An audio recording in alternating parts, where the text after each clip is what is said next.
നമസ്കാരം, വിനോദ് നമ്പൂതിരി. നിങ്ങളുടെ പണവും സമയവുമായി ബന്ധപ്പെട്ട ഒരു വളരെ ഇൻഫോർമേറ്റീവ് ആയിട്ടുള്ള സെഷനിലേക്ക് സ്വാഗതം. പലർക്കും ഈ സെഷനിലൂടെ കടന്നു പോകുമ്പോൾ അവരവരെക്കുറിച്ച് പറയുന്നതായിട്ട് തോന്നാം. മറ്റു ചിലർക്ക് അവരെ ആരോ മുട്ടി വിളിക്കുന്നതായിട്ട് തോന്നാം. വേറെ ചിലർക്ക് അവർക്കൊരു പുതിയ ലോകത്തേക്ക് കടന്നു വരേണ്ടതിൻ്റെ ആവശ്യകതയെക്കുറിച്ച് ബോധ്യമാവാനും സാധ്യതയുണ്ട്. ഇവിടെ പ്രതിപാദിക്കുന്ന വിഷയങ്ങളെല്ലാം പച്ചയായ ജീവിത യാഥാർത്ഥ്യങ്ങളാണ്. എന്തെങ്കിലും കാര്യങ്ങൾ നിങ്ങൾക്ക് അംഗീകരിക്കാതെ വരികയാണെങ്കിൽ ദയവ് ചെയ്ത് എന്നോട് വിഷമം തോന്നരുത്, അത് അവഗണിച്ചേക്കുക. അതേസമയം നിങ്ങൾക്ക് അംഗീകരിക്കാൻ പറ്റുന്ന എന്തെങ്കിലുമൊക്കെ ഇവിടെ നിന്ന് ലഭിക്കുകയാണെങ്കിൽ അത് നിങ്ങളുടെ ജീവിതത്തിൽ പ്രയോജനപ്പെടുത്താനും നിങ്ങൾ ശ്രദ്ധിക്കുമല്ലോ. നേരത്തെ സൂചിപ്പിച്ചതുപോലെ ഒരു ഹൈപ്പുമില്ലാതെ, ഒരു ഊതി വീർപ്പിച്ച കാര്യങ്ങളുമില്ലാതെ, തികച്ചും യാഥാർത്ഥ്യത്തിൻ്റെ അടിസ്ഥാനത്തിൽ, സ്ഥിതിവിവര കണക്കുകളുടെ അടിസ്ഥാനത്തിലാണ് നമ്മൾ ഇവിടെ പലതും ചർച്ച ചെയ്യാൻ പോകുന്നത്. ഇന്ന് നിലവിൽ നിങ്ങൾ ചെയ്തു പോരുന്നതിന് പുറമെ എന്തുകൊണ്ട് നമ്മൾ മറ്റു ചിലത് കൂടി ചെയ്യേണ്ടിയിരിക്കുന്നു, എന്താണ് നമുക്ക് ചെയ്യാൻ കഴിയുക, എങ്ങനെയാണത് ചെയ്യാൻ കഴിയുക, ഇത്രയും കാര്യങ്ങളാണ് നമ്മളിവിടെ സംസാരിക്കാനായിട്ട് ഉദ്ദേശിച്ചിട്ടുള്ളത്. നമുക്ക് എല്ലാവർക്കും അറിയാം, സമയം പണമാണ്, പണം സമയവുമാണ്. തൊഴിലാളികൾ അവരുടെ സമയം കൊടുത്തുകൊണ്ട് ശമ്പളം വാങ്ങുന്നു. അതേസമയം തൊഴിലുടമകൾ തൊഴിലാളികളുടെ സമയം വാങ്ങിച്ച് അവർക്ക് പണം കൊടുക്കുന്നു. ഇതിൽ റിച്ചാകുന്നത് സമയം വാങ്ങുന്ന തൊഴിലുടമകളാണ് എന്ന് നമുക്ക് എല്ലാവർക്കും അറിയാം. അതുപോലെ തന്നെ പണത്തിന് ഒരിക്കലും സന്തോഷം വാങ്ങാൻ കഴിയില്ല എന്ന് നമുക്കറിയാം. പക്ഷേ സന്തോഷമില്ലായ്മയുടെ കാരണങ്ങൾ നമ്മൾ ചികഞ്ഞാൽ മിക്കവാറും അസന്തുഷ്ടിയുടെ എല്ലാം പുറകിൽ പണമില്ലായ്മയാണ് എന്ന് നമുക്ക് മനസ്സിലാവും. അതുപോലെ തന്നെ പണം ചെകുത്താനാണ് എന്നൊക്കെ പറഞ്ഞ് നമ്മൾ പഠിച്ചിട്ടുണ്ട്. പണം പാപമാണ്, പണം ഒരു ഈവിളാണ് എന്നൊക്കെ നമ്മൾ വായിക്കുകയും പഠിക്കുകയും ഒക്കെ കേട്ടിട്ടുണ്ട്. പക്ഷേ നമ്മൾ എല്ലാ തരത്തിലുള്ള ഈവിളിൻ്റെയും പുറകെ ചെന്നാൽ, ഉദാഹരണത്തിന് ജയിലുകളിൽ ചെന്നാൽ, ഏറ്റവും കൂടുതൽ പാപങ്ങൾ ചെയ്തിട്ടുള്ളത് പണമില്ലായ്മ കൊണ്ടാണ്, പണമുള്ളത് കൊണ്ടല്ല എന്ന് നമുക്ക് മനസ്സിലാവും. പണമെല്ലാം എന്ന് നമുക്ക് എല്ലാവർക്കും അറിയാം. പണത്തേക്കാൾ മുകളിലുള്ള എന്തെല്ലാം കാര്യങ്ങൾ നമ്മുടെ ജീവിതത്തിലുണ്ട്. പക്ഷേ പണമില്ലെങ്കിൽ പലതും നടക്കില്ല എന്നുള്ള വസ്തുതയും നമുക്ക് എല്ലാവർക്കും അറിയാം. സ്ഥിതിവിവര കണക്കുകൾ കാണിക്കുന്നത് ഭൂരിഭാഗം വ്യക്തികളും അവരവരുടെ ജോലികളിൽ സന്തുഷ്ടരല്ല എന്നുള്ളതാണ്. ഭൂരിഭാഗം വ്യക്തികളും ജോലി ചെയ്യുന്നതിനനുസരിച്ച് വേതനം പറ്റുന്നില്ല. മാസാവസാനമാകുമ്പോഴേക്കും ബില്ലുകൾ അടയ്ക്കാനും പണം ബാക്കി വയ്ക്കാനും ഇല്ലാതെ കഷ്ടപ്പെടുന്നവരാണ് എന്നുള്ളതാണ് സ്ഥിതിവിവര കണക്കുകൾ കാണിക്കുന്നത്.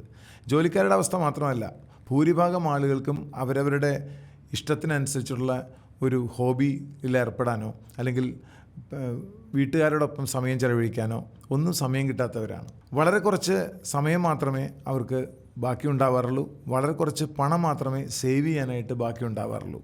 അതുപോലെ തന്നെ ഭാവിയെക്കുറിച്ചാണെങ്കിലും ഭൂരിഭാഗം വ്യക്തികൾക്കും ഒരു അനിശ്ചിതത്വമാണുള്ളത് എന്നുള്ളത് വളരെ സങ്കടകരമായ വസ്തുതയാണ്. ഇതെല്ലാം ദുഃഖകരമായ വസ്തുതയാണ്, പക്ഷേ സത്യവുമാണ്. ഏറ്റവും ദുഃഖകരം എന്താണെന്ന് വെച്ചാൽ മിക്കവാറും ആളുകൾക്ക് ഇപ്പോഴും ഉത്തരം കിട്ടാത്ത സമസ്യകളാണ് ഈ പറഞ്ഞതെല്ലാം. ഇതിനൊരു പരിഹാരം എന്ത് എന്നുള്ള ചോദ്യത്തിന് പലപ്പോഴും പലർക്കും ഉത്തരമില്ല. Facts of life. നമുക്ക് കൂടുതൽ സമയവും പണവും ഉണ്ടെങ്കിൽ നമുക്ക് കൂടുതൽ ചോയ്സ് ഉണ്ട്. നമുക്ക് ഡിസ്നി ലാൻഡിൽ പോകാം, അല്ലേ? നമുക്ക് കുറച്ച് പണവും സമയവും ഉള്ളെങ്കിൽ നമുക്ക് ഡിസ്നി ലാൻഡിൽ പോകാൻ പറ്റില്ല, വീഗാലാൻഡിലേ പോകാൻ പറ്റുള്ളൂ. അതേസമയം നമുക്ക് ഒട്ടും പണമോ സമയമോ ഇല്ലെങ്കിൽ നമുക്ക് ഒരു ചോയ്സും ഇല്ലാതെ നമ്മൾ അടിമപ്പണി ചെയ്യേണ്ടതായിട്ട് വരും എന്നുള്ളതും നമുക്ക് എല്ലാവർക്കും അറിയാം. ഈ ചിത്രത്തിൽ കാണുന്നതെല്ലാം നിങ്ങളുടെ സ്വപ്നങ്ങളായിരുന്നോ അതോ ഇപ്പോഴും ആണോ എന്നുള്ളതാണ് ക്വസ്റ്റ്യൻ. വിദേശയാത്രകൾ, ഫാമിലിയുടെ ഒപ്പമുള്ള വളരെ സന്തോഷകരമായ നിമിഷങ്ങൾ, അതുപോലെ തന്നെ മികച്ച ഒരു ഭവനം, നല്ലൊരു ലക്ഷറിയസ് ആയിട്ടുള്ളൊരു വണ്ടി, ഇതൊക്കെ നമ്മളുടെയൊക്കെ ഒരു ആഗ്രഹങ്ങളായിരുന്നു അല്ലെങ്കിൽ ആണ്, അല്ലേ? ഇതൊക്കെ ഇപ്പോഴും ആണോ എന്നുള്ളതാണ്. സത്യത്തിൽ ഇതെല്ലാം നമ്മുടെ ജന്മാവകാശമാണ്. ഇതെല്ലാം ആസ്വദിക്കാൻ തന്നെയാണ് ഒരു മനുഷ്യൻ ജനിച്ചിട്ടുള്ളത്. പക്ഷേ അത് നേടിയെടുക്കേണ്ടത് നമ്മുടെ മാത്രം പ്രയത്നം കൊണ്ടാണ്. മറ്റാരും നമുക്കത് നമ്മുടെ മടിയിൽ വെച്ച് തരില്ല എന്നുള്ളതും നമ്മൾ മനസ്സിലാക്കേണ്ടതുണ്ട്. ഇന്ന് വളരെ രസകരമായിട്ട് ഞാൻ പറഞ്ഞല്ലോ, സമയവും പണവുമായി ബന്ധപ്പെടുത്തിയ ഒരു 4 സാഹചര്യങ്ങളാണ് ഇവിടെ ഉള്ളത്. ധാരാളം പണമുണ്ട് പക്ഷേ സമയമില്ലാത്ത ഒരു ബിസി എക്സിക്യൂട്ടീവും അല്ലെങ്കിൽ ഒരു ബിസി ബിസിനസ്മാനാണോ നിങ്ങൾ? അതോ ധാരാളം സമയമുണ്ട് പണമില്ലാത്ത ഒരു അൺഎംപ്ലോയിഡ് ആയിട്ടുള്ള ഒരാളാണോ നിങ്ങൾ? സമയമോ പണമോ ഇല്ലാത്ത ജോലിക്കാരാണോ നിങ്ങൾ? അതുപോലെ തന്നെ ധാരാളം പണവും സമയവുമുള്ള ഒരു കാറ്റഗറിയാണോ നിങ്ങൾ? ഇവിടെ എവിടെയാണ് നിങ്ങൾ എന്ന് ഞാൻ ചോദിക്കുന്നില്ല, പക്ഷേ എവിടെ എത്താനാണ് ആഗ്രഹം എന്ന് ഞാൻ തീർച്ചയായും ചോദിക്കും. കാരണം ഭൂരിഭാഗം വ്യക്തികൾക്കും ഒരു മനുഷ്യന് ഏറ്റവും അധികം ആഗ്രഹമുള്ള കാര്യമാണ്, അല്ലെങ്കിൽ കൊതിപ്പിക്കുന്ന കാര്യമാണ്, അല്ലെങ്കിൽ നമ്മളെ പ്രലോഭിപ്പിക്കുന്ന ഒന്നാണ് ധാരാളം പണവും ആ പണം ആസ്വദിക്കാനുള്ള ധാരാളം സമയവും ഉണ്ടാകുക എന്നുള്ളത്. ഇത് വളരെ രസകരമായിട്ടുള്ളൊരു സ്റ്റഡിയാണ്. ഇത് അമേരിക്കയിൽ നടന്നൊരു സ്റ്റഡിയാണ്. അമേരിക്കയിൽ നടന്ന ഒരു സ്റ്റഡി അനുസരിച്ച് 65 വയസ്സിൽ ആളുകൾ എവിടെ നിൽക്കുന്നു എന്നുള്ളതാണ് ആ സ്റ്റഡി വഴി മനസ്സിലാക്കാൻ ശ്രമിച്ചത്. ഈ 65 വയസ്സിൽ 54% പേരും ഡിപ്പെൻഡൻ്റ് ഓൺ അതേഴ്സാണ്, മറ്റുള്ളവരെ ആശ്രയിച്ച് ജീവിക്കുന്നവരാണ് അമേരിക്കയിൽ പോലും എന്നുള്ളതാണ് പറയുന്നത്. 36% 65 ആകുന്നതിന് മുമ്പ് മരിക്കുന്നു.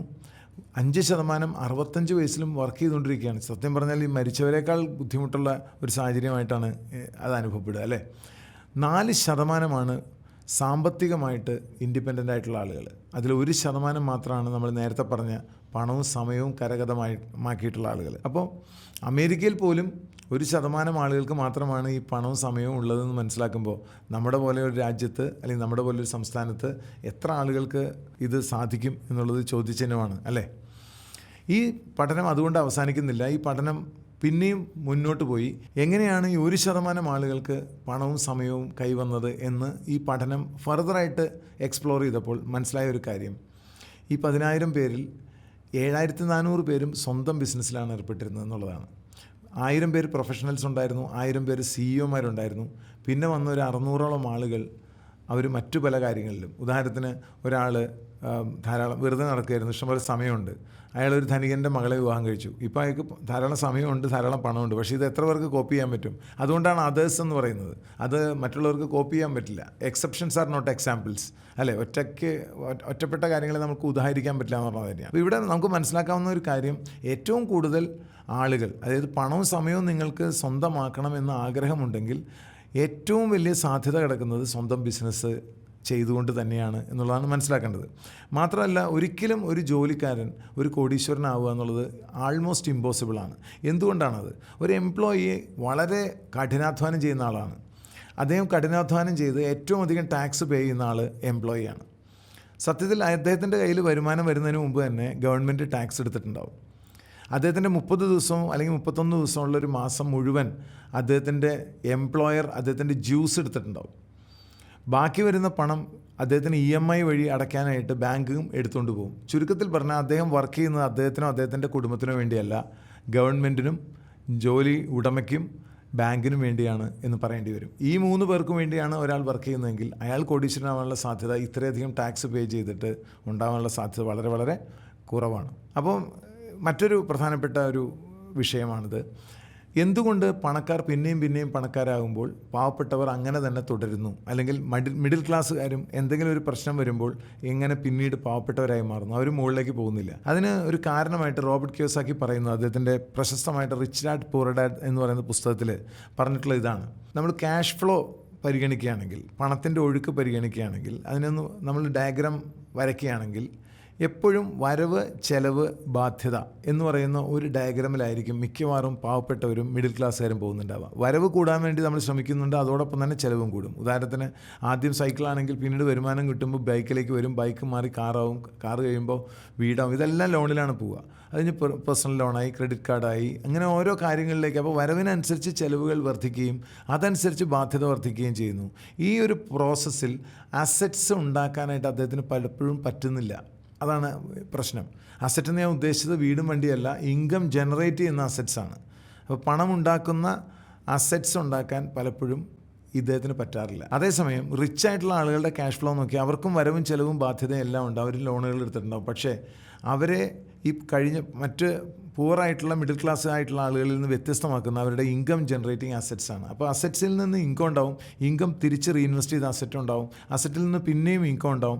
ഇങ്ങനെ ഇതൊരു ഇൻകം അസറ്റും ഇൻകം ആകുന്ന ഒരു സെൽഫ് ഫുൾഫില്ലിംഗ് പ്രൊഫസി എന്ന് പറയും. തന്നെ അത് പരസ്പരം കണക്ട് ചെയ്ത് പോകുന്ന ഒരു സാഹചര്യം. നമ്മളവിടെ വർക്ക് ചെയ്യേണ്ട ആവശ്യമില്ല. അപ്പോൾ കൂടുതൽ പണം കൂടുതൽ അസറ്റ്സ് ഉണ്ടാക്കും, ഇൻകം ജനറേറ്റിംഗ് അസറ്റ്സ് ഉണ്ടാക്കും, അത് കൂടുതൽ പണം ഉണ്ടാക്കും, പണം അസറ്റ് ഉണ്ടാക്കും, ഇങ്ങനെ പോയിക്കൊണ്ടിരിക്കുന്നത്.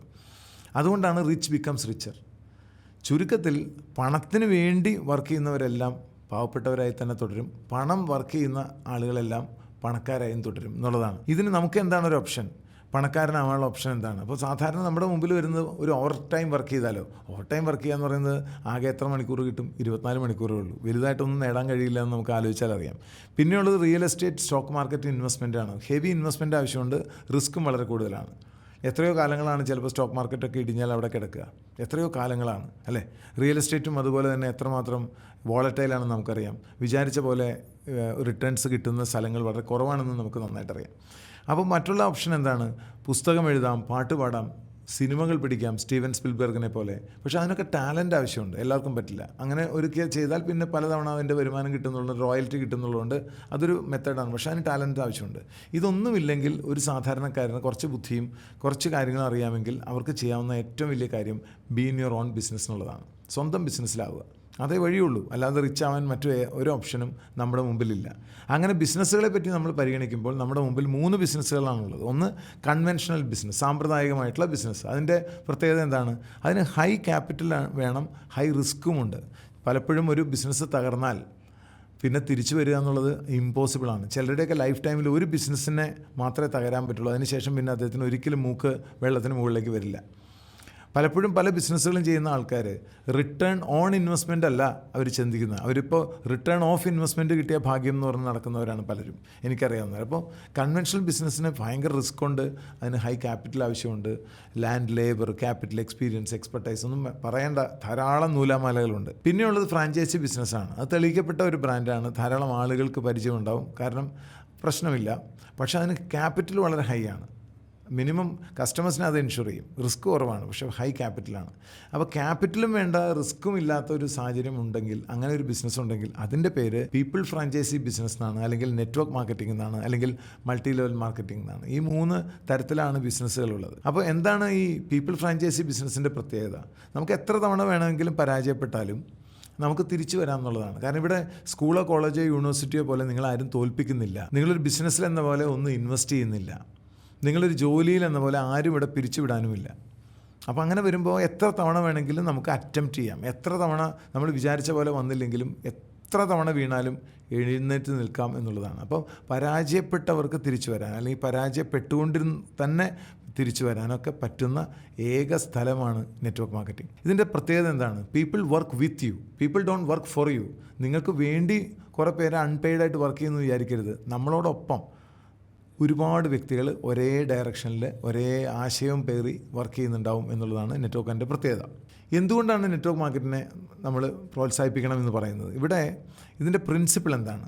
നമ്മൾ ഒരാൾ 100% ഇഫേർട്ട് ഇടുന്നതിനേക്കാൾ 100 പേര് ഓരോ ശതമാനം ഇഫേർട്ട് ഇട്ടാൽ മതി എന്നുള്ള പ്രിൻസിപ്പിളിനെ അടിസ്ഥാനപ്പെടുത്തിയിട്ടാണ് ഒരു വ്യക്തിയുടെ ഇഫേർട്ട് വേഴ്സസ് ടീം ഇഫേർട്ട് എന്നുള്ളതാണ് ഈ നെറ്റ്വർക്ക് മാർക്കറ്റിങ്ങിൻ്റെ അടിസ്ഥാനം. മാത്രമല്ല, കഴിഞ്ഞ ഒരു 75 വർഷത്തെ ചരിത്രം പരിശോധിച്ചാൽ ഏറ്റവും കൂടുതൽ മില്യനേഴ്സ് ക്രിയേറ്റഡ് ആയിട്ടുള്ള ഏത് മേഖലയാണെന്ന് ചോദിച്ചാൽ നിസ്സംശയം പറയാം, സ്ഥിതിവിവര കണക്കുകളുടെ അടിസ്ഥാനത്തിലാണ് ഞാനിത് പറയുന്നത്. ഞാൻ റിസർച്ച് ചെയ്തത് നെറ്റ്വർക്ക് മാർക്കറ്റിങ്ങിലാണ്, ഞാൻ PhD ചെയ്തിട്ടുള്ളത് നെറ്റ്വർക്ക് മാർക്കറ്റിങ്ങിലാണ്, എൻ്റെ ടോപ്പിക്ക് പ്രൊഡക്ടിവിറ്റിയിലായിരുന്നു. അപ്പം വ്യക്തമായിട്ട് നമുക്ക് പറയാം, ഏതെങ്കിലും ഒരു മേഖല ഏറ്റവും അധികം കോടീശ്വരന്മാരെ ഈ മാനവരാശിയുടെ ചരിത്രത്തിൽ ഉണ്ടാക്കിയിട്ടുണ്ടെങ്കിൽ അത് നെറ്റ്വർക്ക് മാർക്കറ്റിംഗ് എന്നാണ്. അതാണ് സത്യം. എന്തുകൊണ്ടാണത്?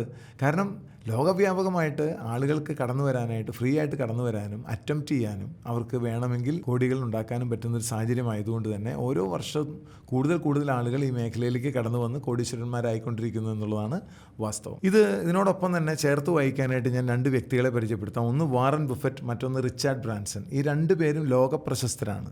ഈ 2 പേരുടെയും ബുദ്ധിവൈഭവം ലോകപ്രശസ്തമാണ്. ഒരാൾ ഒരു ഇൻവെസ്റ്ററാണ്, മറ്റേ വ്യക്തി 300 പരം കമ്പനികളുടെ ഉടമസ്ഥനാണ്. ഇവർ ലോകത്തെ ഏറ്റവും മികച്ച കോടീശ്വരന്മാരുടെ പട്ടികയിൽ പ്രഥമ ലിസ്റ്റിൽ തന്നെയുണ്ട്. ഇവർക്ക് കോമൺ ആയിട്ടുള്ള കാര്യങ്ങൾ ഇതൊക്കെയാണ്. 2 പേരും ഞാൻ നേരത്തെ സൂചിപ്പിച്ചതുപോലെ ലോകത്തെ ഏറ്റവും മികച്ച കോടീശ്വരന്മാരാണ്. 2 പേരുടെയും ബുദ്ധിവൈഭവം ലോകപ്രശസ്തമാണ്. മൂന്നാമത്തെ കാര്യം ഇതാണ്, അവർക്ക് 2 പേർക്കും നെറ്റ്വർക്ക് മാർക്കറ്റിംഗ് കമ്പനികളുണ്ട്. അപ്പോൾ എത്രമാത്രം ബുദ്ധിപരമായിട്ടാണ് അവരത് കൈകാര്യം ചെയ്തിരിക്കുന്നത് ആലോചിച്ച് നോക്കൂ. മറ്റൊന്ന്, നമുക്കറിയാവുന്ന പല കമ്പനികളും, ഒന്ന് സിറ്റി ഫിനാൻഷ്യൽസ്, ലോകത്തെ ഏറ്റവും വലിയ ധനകാര്യ സ്ഥാപനമാണ് സിറ്റി ഫിനാൻഷ്യൽ. ജോക്കി നമുക്കറിയാം അണ്ടർ ഗാർമെൻറ്റ്സ് ആണ്, it's an multinational company. L'Oréal ഒരു ഫ്രാൻസ് കമ്പനിയാണ്. മാർസ് എന്ന് പറയുന്നത് നമുക്ക് ഇവിടെ അറിയാവുന്ന സ്നിക്കേഴ്സൊക്കെ ഉള്ള ആ കമ്പനിയാണ്. കൺഫെക്ഷനറി ആ സാധനങ്ങളൊക്കെയാണ് അവർ ചെയ്യുന്നത്. ഈ പറയുന്ന യൂണിലിവർ, അവർ ഹിന്ദുസ്ഥാൻ ലിവർ എന്ന് ഇന്ത്യയിൽ അറിയപ്പെട്ടിരുന്ന ലോകത്തെ ഏറ്റവും മികച്ച കൺസ്യൂമബിൾ കമ്പനിയാണ്. ഫാസ്റ്റ് മൂവിങ് FMCG പ്രൊഡക്ട്സ് ഉള്ള കമ്പനിയാണ്. റെമിങ്ടൺ ഒരു ആംമ്യൂണിഷൻ കമ്പനിയാണ്, ആയുധങ്ങളൊക്കെയുള്ള. ഈ കമ്പനികൾ തമ്മിൽ, പ്രൊഡക്ട്സുകൾ തമ്മിൽ യാതൊരു ബന്ധവുമില്ല. ഈ കമ്പനികളുടെ ഹെഡ് ക്വാർട്ടേഴ്സ് തമ്മിൽ ബന്ധമില്ല. ഇവരുടെ നടത്തിപ്പുകൾ തമ്മിൽ ബന്ധമില്ല. ഇവരുടെ ഏതെങ്കിലും തരത്തിലുള്ള വിഷനുകൾ തമ്മിൽ ബന്ധമില്ല. പക്ഷേ ഇവർ തമ്മിൽ കണക്ട് ചെയ്യുന്ന ഒരേ ഒരു കാര്യം, ഇവരെല്ലാം വേൾഡ് ഭീമന്മാരാണ്, ഇവർക്കൊക്കെ നെറ്റ്വർക്ക് മാർക്കറ്റിംഗ് ഡിവിഷൻസ് ഉണ്ട് എന്നുള്ളതാണ്. എത്ര പേർക്കറിയാം ഈ കമ്പനികൾക്കൊക്കെ നെറ്റ്വർക്ക് മാർക്കറ്റിംഗ് ഡിവിഷൻസ് ഉണ്ടെന്ന്? എത്ര പേർക്കറിയാം വാറൻ ബഫറ്റും റിച്ചാർഡ് ബ്രാൻസനും ഒക്കെ നെറ്റ്വർക്ക് മാർക്കറ്റിംഗ് കമ്പനികളുണ്ടെന്ന്? ഇപ്പോൾ അറിഞ്ഞോളൂ. മറ്റൊന്ന്, മറ്റുള്ളവർ എന്താണ് നെറ്റ്വർക്ക് മാർക്കറ്റിങ്ങിനെ കുറിച്ച് ഇപ്പോൾ സംസാരിച്ചുകൊണ്ടിരിക്കുന്നത് എന്നുള്ളതാണ്. എപ്പോഴും നമുക്കറിയാൻ ആഗ്രഹം മറ്റുള്ളവരെന്ത് ചെയ്യുന്നു, അല്ലേ? അപ്പോൾ ഇതിനകത്ത് മനസ്സിലാക്കേണ്ടത് 15 വർഷക്കാലം മുമ്പ് ഒരു ആൾ പോലും, ഒരു പ്രശസ്തരായ വ്യക്തി പോലും നെറ്റ്വർക്ക് മാർക്കറ്റിങ്ങിനെ മുക്തകണ്ഠം പ്രശംസിക്കാനൊന്നും ഉണ്ടായിരുന്നില്ല. പക്ഷേ ഇന്ന് കഥ മാറി. ഈ കഴിഞ്ഞ 15 വർഷങ്ങൾക്കിടയിൽ ലോകപ്രശസ്തരായിട്ടുള്ള വ്യക്തികളും ലോകപ്രശസ്തമായിട്ടുള്ള പീരിയോഡിക്കൽസും നെറ്റ്വർക്ക് മാർക്കറ്റിങ്ങിനെ മുക്തകണ്ഠം പുകഴ്ത്തിക്കൊണ്ടാണ് സംസാരിക്കുന്നത്. അതിൽ ഏറ്റവും പ്രധാനപ്പെട്ട ചില സെൻറ്റൻസുകൾ: the first truly revolutionary shift in marketing since the advent of modern marketing at Procter and Gamble and Harvard Business School over 50 years ago. 50 വർഷം മുമ്പ് മാർക്കറ്റിംഗ് എന്ന് പറയുന്നൊരു വിഷയം ഹാർവാർഡ് യൂണിവേഴ്സിറ്റിയിൽ വിരിയുകയും അത് പ്രോക്ടർ ആൻഡ് ഗാംബിൾ പോലെയുള്ള സ്ഥാപനങ്ങളിൽ അതിനെ പരീക്ഷിക്കുകയും ചെയ്തതിന് ശേഷം മാർക്കറ്റിംഗ് എന്ന് പറഞ്ഞ സബ്ജക്റ്റ് ഇവോൾവ് ചെയ്തതിന് ശേഷമുണ്ടായ ഏറ്റവും വലിയ കുതിച്ചുചാട്ടത്തെയാണ് നെറ്റ്വർക്ക് മാർക്കറ്റിംഗ് എന്ന് പറയുന്നത് എന്നുള്ളതാണ്. ഇതൊക്കെ ഇൻ സെർച്ച് ഓഫ് എക്സലൻസ് പറഞ്ഞ ബുക്കിൽ നിന്ന് എടുത്തിട്ടുള്ളതാണ്. വളരെ പ്രശസ്തമായിട്ടുള്ള മാനേജ്മെൻറ്റ് ബുക്കുകളെ കുറിച്ചാണ് ഞാൻ സംസാരിക്കുന്നത്. അതിലൊക്കെയുള്ള കോട്ടിങ്ങുകളാണ് ഈ പറയുന്നത്. An investor's dream, the best kept secret of business world, an industry with steady growth, healthy cash flows, high return on invested capital and long term prospects for global expansion. ആഗോളതലത്തിൽ വികസിപ്പിക്കാവുന്നതും വളരെയധികം വലിയ ക്യാഷ് ഫ്ലോ ഉള്ളതും high return on invested ക്യാപിറ്റലുള്ളതും steady growth ഉള്ളതും healthy cash flow ആയിട്ടുള്ള ഒന്നാം തരം വ്യവസായമാണിത് എന്നാണ് ബിസിനസ് മാഗസിൻസ് ഇതിനെക്കുറിച്ച് പറയുന്നത്. കഴിഞ്ഞില്ല, റോബർട്ട് കിയോസാക്കി റിച്ച് ഡാഡ് പൂർ ഡാഡ് എന്ന് പറയുന്ന ഗ്രന്ഥം എഴുതിയ ലോകപ്രശസ്തനായിട്ടുള്ള 5 വർഷക്കാലം തുടർച്ചയായിട്ടുള്ള ന്യൂയോർക്ക് ബെസ്റ്റ് സെല്ലറായിരുന്ന റിച്ച് ഡാഡ് പൂർ ഡാഡ് ബൈബിൾ കഴിഞ്ഞാൽ ഏറ്റവും കൂടുതൽ ആളുകൾ വാങ്ങി വായിച്ചിട്ടുള്ള പുസ്തകമാണ്. അതിൻ്റെ ഓതർ ഒരു ഇൻഡസ്ട്രിയും ഇന്ന് വരെ എൻഡോർസ് ചെയ്തിട്ടില്ല.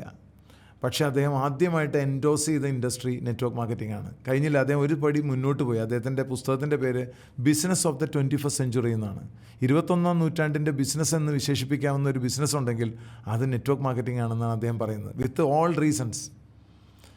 കഴിഞ്ഞില്ല, നമുക്ക് എല്ലാവർക്കും അറിയാവുന്ന വ്യക്തികൾ റോബർട്ട് കിയോസാക്കി മാത്രമല്ല, ആൻ്റണി റോബിൻസ്, ലോകത്തെ ഏറ്റവും കൂടുതൽ NLP ന്യൂറോ ലിംഗ്വിസ്റ്റിക് പ്രോഗ്രാമിംഗ് വഴി ലോകപ്രശസ്തരായിട്ടുള്ള ആളുകളുടെ കോച്ചായി മാറിയ ആൻ്റണി റോബിൻസ്, അദ്ദേഹം ഈ നെറ്റ്വർക്ക് മാർക്കറ്റിങ്ങിൻ്റെ ഒരു ഫാനാണ്.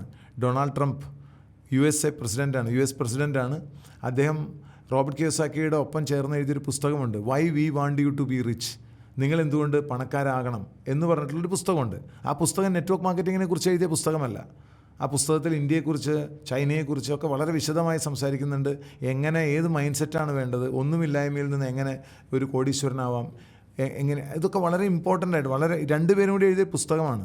ഈ പുസ്തകത്തിലെ ഒരു ചാപ്റ്റർ അങ്ങനെ തന്നെ ഡെഡിക്കേറ്റ് ചെയ്തിരിക്കുന്നത് നെറ്റ്വർക്ക് മാർക്കറ്റിങ്ങിന് വേണ്ടിയിട്ടാണ്. ആലോചിച്ച് നോക്കൂ, എത്രമാത്രം ഇമ്പോർട്ടൻസ് അവർ കൊടുക്കുന്നുണ്ട് ഈ ഒരു മേഖലയ്ക്ക്. ട്രംപ് നെറ്റ്വർക്ക് എന്ന് പറയുന്നത് ഡൊണാൾഡ് ട്രംപിന് സ്വന്തം നെറ്റ്വർക്ക് മാർക്കറ്റിംഗ് കമ്പനി പോലുമുണ്ട്. അപ്പോൾ ഇത്തരത്തിലുള്ള ആളുകൾ എല്ലാവരും ലോകപ്രശസ്തരായിട്ടുള്ള ബഹുമാനിക്കപ്പെടുന്ന വ്യക്തിത്വങ്ങളെല്ലാം നെറ്റ്വർക്ക് മാർക്കറ്റിങ്ങിനെ കുറിച്ച് നല്ലത് പറയുമ്പോൾ നമ്മൾ മാത്രം എന്തിന് മാറി നിൽക്കണം എന്നുള്ളതാണ് ചോദ്യം. ഇനി എന്താണ് ഇന്ത്യയിലെ ഒരു സാധ്യത? ഇപ്പോൾ ഇവിടെ എന്താ സംഭവിക്കുന്നത്? പണ്ട് കാലത്ത് ലോ പ്രൊട്ടക്ഷൻ ഉണ്ടായിരുന്നില്ല, unprotected by law and discouraged by government ആയിരുന്നു. ഇപ്പോൾ കഥ മുഴുവൻ മാറി. ഇന്ന് protected by law and encouraged by government ആണ്. 2015 ഡയറക്റ്റ് സെല്ലിംഗ് ഗൈഡ് ലൈൻസ് വന്നതോടുകൂടിയാണ് കാര്യങ്ങൾ മാറുന്നത് ഇന്ത്യയിൽ. അതിനുശേഷം 2021 കൺസ്യൂമർ പ്രൊട്ടക്ഷൻ ആക്റ്റുമായിട്ട് ഇൻകോർപ്പറേറ്റ് ചെയ്തുകൊണ്ട് ഡയറക്റ്റ് സെല്ലിംഗ് റൂൾസ് കൊണ്ടുവന്നു. ഇതാ ഒടുവിൽ 2025 ഫെബ്രുവരി 19 ഗവൺമെൻറ് അനുശാസിക്കുന്ന രീതിയിലുള്ള ഒരു മോണിറ്ററിംഗ് മെക്കാനിസം, ഒരു നിരീക്ഷണ സംവിധാനം എല്ലാ സംസ്ഥാനങ്ങളും കൊണ്ടുവന്നു കഴിഞ്ഞു കേന്ദ്ര സർക്കാർ. അപ്പോൾ ഇപ്പോൾ വളരെയധികം ആളുകൾ വളരെയധികം പ്രൊട്ടക്റ്റഡ് ആയിട്ടുള്ളൊരു എൻവറോൺമെൻറ്റിൽ ഇരുന്നു കൊണ്ട് ഗവൺമെൻറ്റിൻ്റെ എല്ലാ തരത്തിലുള്ള പ്രോത്സാഹനവും ഏറ്റുവാങ്ങിക്കൊണ്ട് വളരെ മികച്ച രീതിയിൽ ചെയ്യാൻ പറ്റുന്ന ഒരു മേഖലയായിട്ട് നെറ്റ്വർക്ക് മാർക്കറ്റിംഗ് മാറിക്കഴിഞ്ഞു എന്നുള്ളതാണ് മനസ്സിലാക്കേണ്ടത്. ഗ്ലോബലി നമ്മൾ നോക്കിയാൽ $200 ബില്യൺ, ബില്യൺ എന്ന് പറഞ്ഞാൽ 100 crore ആണ്, $200 ബില്യൺ ബിസിനസ് നടക്കുന്നുണ്ട്. 120 മില്യൺ ആളുകളാണ് ഇതിൽ ഇൻവോൾവ് ചെയ്തിട്ടുള്ളത്. ഇന്ത്യയിൽ 22,142 കോടി ടേൺ ഓവറാണ് 23-24 എന്ന് പറയുന്ന കഴിഞ്ഞ ഫിനാൻഷ്യൽ ഇയർ ചെയ്തിരിക്കുന്നത്. ഏതാണ്ട് 88.1 ലക്ഷം ആളുകൾ ഇൻവോൾവാണ് ഈ ഒരു ബിസിനസ്സിൽ. കേരളത്തിലാകട്ടെ അല്ലെങ്കിൽ സൗത്ത് ഇന്ത്യയിൽ ഈ ഒരു ടോട്ടൽ ടേൺ ഓവറിൻ്റെ വെറും 14% മാത്രമേ കോൺട്രിബ്യൂഷനുള്ളൂ. അതിൽ 6% കർണാടകത്തിൻ്റെയാണ്. ബാക്കി 8% മാത്രമേ കേരള, തമിഴ്നാട്, ആന്ധ്ര, തെലുങ്കാന തുടങ്ങിയ സംസ്ഥാനങ്ങൾ കോൺട്രിബ്യൂട്ട് ചെയ്യുന്നുള്ളൂ. അപ്പോൾ വളരെ ശൈശവാവസ്ഥയിലാണ് നമ്മൾ ഈ ഒരു വ്യവസായത്തിൻ്റെ സാധ്യത നോക്കുകയാണെങ്കിൽ. ഒരു ഗ്രോത്ത് കർവ് നമ്മുടെ മുമ്പിലാണ്, ഗ്രോത്ത് കർവിൻ്റെ പുറകിലാണ് നമ്മൾ നിൽക്കുന്നത്. പ്രത്യേകിച്ച് നിയമപരിരക്ഷയും സർക്കാരുകളുടെ പ്രോത്സാഹനവും വരുമ്പോൾ ഇത് കുതിച്ച് ഉയരും എന്നുള്ള കാര്യത്തിൽ യാതൊരു സംശയവും വേണ്ട. കേരളത്തിൽ ഞാൻ നേരത്തെ സൂചിപ്പിച്ചതുപോലെ ഈ ഫെബ്രുവരി 19 ഒരു വലിയ ടേണിംഗ് പോയിൻ്റാണ് കേരളത്തിൻ്റെ ചരിത്രത്തിൽ. നെറ്റ്വർക്ക് മാർക്കറ്റിങ്ങിൻ്റെ ചരിത്രം പരിശോധിച്ചാൽ 2025 ഫെബ്രുവരി 19 മുൻപ് പിമ്പ് എന്നുള്ള രീതിയിൽ രണ്ടായിട്ട് തിരിയുന്നതായിട്ട് നമുക്ക് കാണാൻ സാധിക്കും. നിലവിൽ 522 കോടി മാത്രമാണ് ഈ ഒരു വ്യവസായം ഓരോ വർഷവും നടക്കുന്നത്. ഏതാണ്ട് 1.8 ലാക്ക് ഡിസ്ട്രിബ്യൂട്ടേഴ്സാണ് കേരളത്തിൽ വളരെ ആക്റ്റീവായിട്ട് ഈ ഒരു ഇൻഡസ്ട്രിയിൽ ഉള്ളത്. എന്തിനാണ് നെറ്റ്വർക്ക് മാർക്കറ്റിംഗ് ചെയ്യുന്നത്? സാധാരണഗതിയിൽ ഞാൻ നേരത്തെ പറഞ്ഞതുപോലെ ഒരു എംപ്ലോയി, സെൽഫ് എംപ്ലോയിഡും പ്രൊഫഷണൽസൊക്കെ അവരുടെ സമയം കൊടുത്ത് അതിനനുസരിച്ചുള്ള വരുമാനം മേടിക്കുമ്പോൾ ഒരു ഓതറിനെ പോലെ അല്ലെങ്കിൽ മൂവി മേക്കേഴ്സിനെ പോലെ, പാട്ടുകാരെ പോലെ ഒരു തവണ ചെയ്തതിന് പല തവണ വരുമാനം വാങ്ങാൻ കഴിയുന്ന, റെസിജ്വൽ ഇൻകം ഉണ്ടാക്കാൻ കഴിയുന്ന ആളുകളാണ് നെറ്റ്വർക്കേഴ്സ്. അതുകൊണ്ടാണ് നമ്മൾ ചെയ്യുന്നത്. നമ്മൾ പാസീവ് ഇൻകം അല്ലെങ്കിൽ റെസിജ്വൽ ഇൻകം കിട്ടാൻ വേണ്ടിയിട്ടാണ് ഈ ഒരു മേഖല തിരഞ്ഞെടുക്കുന്നത്. അല്ലാതെ കുറച്ച് പണം ഉണ്ടാക്കുന്ന ഒരു ഏർപ്പാടിന് വേണ്ടിയിട്ടല്ല. നമ്മൾ നിഷ്ക്രിയ വരുമാനം എന്ന് പറയും. നമ്മൾ ഒരിക്കൽ ഒരു ഇഫേർട്ട് ഇട്ടതിന് മരണം വരെ നമുക്ക് വരുമാനം ലഭിക്കുകയാണെങ്കിൽ അത് വളരെ രസകരമാണ്, അല്ലേ? അത്തരത്തിലുള്ളൊരു സാഹചര്യം ഉണ്ടാകുന്നത് അതാണ് നെറ്റ്വർക്കേഴ്സിനെ ഈ ഒരു മേഖലയിലേക്ക് ആകർഷിക്കാനുള്ള വളരെ പ്രധാനപ്പെട്ട ഒരു കാരണം. നേരത്തെ സൂചിപ്പിച്ച പോലെ ലിവറേജിങ് അവർ ടൈം ആൻഡ് ഇഫേർട്ടാണ്. അപ്പം നമ്മുടെ സമയവും പണവും നമുക്ക് ലിവറേജ് ചെയ്യാൻ പറ്റുകയാണ് ഒരു കൂട്ടായ്മയിലൂടെ. ഉദാഹരണത്തിന് ഒറ്റയ്ക്ക് ഒരാൾ വർക്ക് ചെയ്യുകയാണെങ്കിൽ, ഒരു സോളോ വർക്കർ, ഒരു പ്രൊഫഷണൽ അല്ലെങ്കിൽ ഒരു എംപ്ലോയി ഒരു 40 വർഷം വർക്ക് ചെയ്താൽ പോലും അദ്ദേഹത്തിന് ആകെ കിട്ടുന്നത് 2000 മണിക്കൂറുകളാണ് ഒരു വർഷം കിട്ടുന്നത്. കാരണം ഒരു വർഷത്തിൽ 50 ആഴ്ചകളാണ്. ഈ 50 ആഴ്ചകളിൽ 40 മണിക്കൂർ വെച്ച് വർക്ക് ചെയ്താൽ 2000 മണിക്കൂർ. ഒരു 40 വർഷം വർക്ക് ചെയ്താൽ 80,000 മണിക്കൂറിന് അപ്പുറത്തേക്ക് ഒറ്റയ്ക്ക് ഒരാൾക്ക് വർക്ക് ചെയ്യാൻ കഴിയില്ല. അതേസമയം ഒരേ ആശയം പേറുന്ന 2000 ആളുകൾ ഒരു മണിക്കൂർ ഒരു പർട്ടിക്കുലർ ആക്ടിവിറ്റിയിൽ ഏർപ്പെടുകയാണെങ്കിൽ 2000 മണിക്കൂറുകളാണ് ഒരു ദിവസം ക്രിയേറ്റഡ് ആവുക. അത്തരം 40 ദിവസം കൊണ്ട് ഒരു ആയുഷ്കാലം ഒരാൾക്ക് ഒറ്റയ്ക്ക് ചെയ്യാൻ പറ്റുന്ന കാര്യങ്ങൾ ഈ 40 ദിവസം കൊണ്ട് ചെയ്യാൻ പറ്റും എന്നുള്ളതാണ് ഇവിടുത്തെ ഏറ്റവും വലിയ അഡ്വാൻറ്റേജ്. അതിനാണ് ലിവറേജിങ് ടൈം ആൻഡ് ഇഫേർട്ട് എന്ന് പറയുന്നത്. ഇവിടെ മനസ്സിലാക്കേണ്ട ഒരു കാര്യം, ഇനീഷ്യലി നമ്മൾ കൂടുതൽ സമയം ഇഫേർട്ട് ഇടുമ്പോഴാണ് കുറച്ച് വരുമാനം വരിക. കുറച്ച് കഴിയുമ്പോൾ നമ്മൾ ഇടുന്ന ഇഫേർട്ടും വരുമാനവും ഈക്വൽ ആവുന്നൊരു സാഹചര്യം ഉണ്ടാവും. കുറച്ച് കഴിയുമ്പോൾ നമ്മൾ ഇഫേർട്ട് ഇട്ടില്ലെങ്കിലും വരുമാനം സ്ഥിരമായിട്ട് വരുന്നൊരു സാഹചര്യം ഉണ്ടാവും. ഇങ്ങനെയാണ് ഇതിൻ്റെ ഒരു സ്വഭാവം. പണ്ട് കാലത്ത് ഈ ഒരു ഫ്രസ്ട്രേഷൻ പീരീഡ്, ഞാൻ പറഞ്ഞല്ലോ ഇനീഷ്യലി കുറേ അധികം വർക്ക് ചെയ്തിട്ട് വളരെ കുറച്ച് വരുമാനം കിട്ടുന്നൊരു ഫേസ് ഉണ്ടെന്ന് പറഞ്ഞു. ഇത് പണ്ട് കാലത്ത് ദിവസങ്ങളും ആഴ്ചകളും മാസങ്ങളൊക്കെ എടുത്തിരുന്നു. ചില കേസുകളിൽ വർഷങ്ങൾ വരെ എടുത്ത കാര്യങ്ങൾ എനിക്കറിയാം. ചില അമേരിക്കൻ കമ്പനികളിൽ വർക്ക് ചെയ്തിട്ട് ഇഫേർട്ടിനനുസരിച്ച് റിട്ടേൺ കിട്ടാൻ വർഷങ്ങൾ കാത്തിരിക്കേണ്ട അവസ്ഥ വന്നിട്ടുണ്ട്. പക്ഷേ ഇപ്പോൾ കാര്യങ്ങൾ മാറി, ടെക്നോളജി യുഗം വന്നു. ആളുകൾക്ക് വളരെ പെട്ടെന്ന് തന്നെ ആക്റ്റീവായിട്ട് പെട്ടെന്ന് പണം കിട്ടാനുള്ള സാഹചര്യങ്ങൾ വന്നു. ഇപ്പോൾ ഞാനൊക്കെ ഇൻവോൾവ് ആയിട്ടുള്ള ഈ സിസ്റ്റത്തിൽ മണിക്കൂറുകൾ മതി നിങ്ങൾക്ക് ഇഫേർട്ടിനനുസരിച്ചുള്ള റിട്ടേൺ വന്നു തുടങ്ങാൻ. അത്ര ക്യുക്കാണ് കാര്യങ്ങൾ. പഴയതിനേക്കാൾ വളരെയധികം മെച്ചപ്പെട്ടു. ടെക്നോളജിയുടെ ചിറകുകളിൽ ഈ വ്യവസായം ഇന്നിപ്പോൾ കുതിക്കുകയാണ്, പറക്കുകയാണ്. അപ്പം എന്തുകൊണ്ടാണ് ആളുകൾ ഇതിനകത്തേക്ക് ഈ ഒരു ബിസിനസ്സിലേക്ക് താല്പര്യരായി വരുന്നത്? ഇതിനെ ഒന്ന് ക്രോഡീകരിച്ചാൽ നമുക്ക് മനസ്സിലാവുന്നത്, ഒന്ന് ലോ ക്യാപിറ്റൽ അല്ലെങ്കിൽ നോ ക്യാപിറ്റൽ സ്റ്റാർട്ടപ്പാണ്. പ്രത്യേകിച്ച് ഒരു ക്യാപിറ്റലല്ല, വീട്ടിലേക്ക് എന്തെങ്കിലും സാധനങ്ങൾ വാങ്ങിക്കുന്നു. അതർവൈസ് ഓൾസോ നമ്മൾ കടയിൽ നിന്ന് മേടിക്കുന്ന സാധനങ്ങൾ അവിടെ നിന്ന് പകരം ഇവിടുന്ന് വാങ്ങാൻ തയ്യാറാവുന്നു, അത്രേ ഉള്ളൂ. വളരെ വലിയ റിട്ടേൺസ് കിട്ടുന്നു. റിസ്ക് എന്ന് പറഞ്ഞാൽ ഇല്ല. ടൈം ലിവറേജ് കിട്ടുന്നു. മറ്റുള്ളവരുടെ ടൈം നമുക്ക് വേണ്ടി വർക്ക് ചെയ്യുന്നു. റെസിജ്വൽ ഇൻകം, ഒരിക്കൽ ചെയ്തതിന് പലതവണ വരുമാനം കിട്ടുന്നു. പേഴ്സണാലിറ്റി ഡെവലപ്മെൻറ്റ് പറയാതിരിക്കാൻ പറ്റില്ല. പലരും നന്നായി സംസാരിക്കാൻ പഠിക്കുന്നു. പേഴ്സണാലിറ്റി, അവരുടെ വ്യക്തിത്വം ഡെവലപ്പ് ചെയ്യുന്നു. ആളുകളുമായിട്ടുള്ള ഇൻട്രാക്ഷൻ വഴി ലീഡർഷിപ്പ് ഇമ്പ്രൂവ് ചെയ്യുന്നു. റിലേഷൻഷിപ്പ് ഇമ്പ്രൂവ് ചെയ്യുന്നു. അവരുടെ കമ്മ്യൂണിക്കേഷൻ സ്കിൽസ് ബെറ്റർ ആകുന്നു. ആത്മവിശ്വാസം വർദ്ധിക്കുന്നു.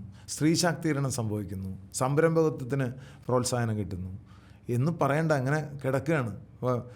Vocal for local, make in India, ഇങ്ങനെയുള്ള എല്ലാ കാര്യങ്ങളിലും സ്വദേശി പ്രസ്ഥാനങ്ങളുടെ ശാക്തീകരണം, ഇങ്ങനെയുള്ള നമ്മളെന്തൊക്കെ രാജ്യം എന്തിനൊക്കെ മുൻതൂക്കം കൊടുക്കുന്നുണ്ടോ അതിനൊക്കെ നമുക്ക് കോൺട്രിബ്യൂട്ട് ചെയ്യാൻ പറ്റുന്നൊരു സാഹചര്യമാണുള്ളത്.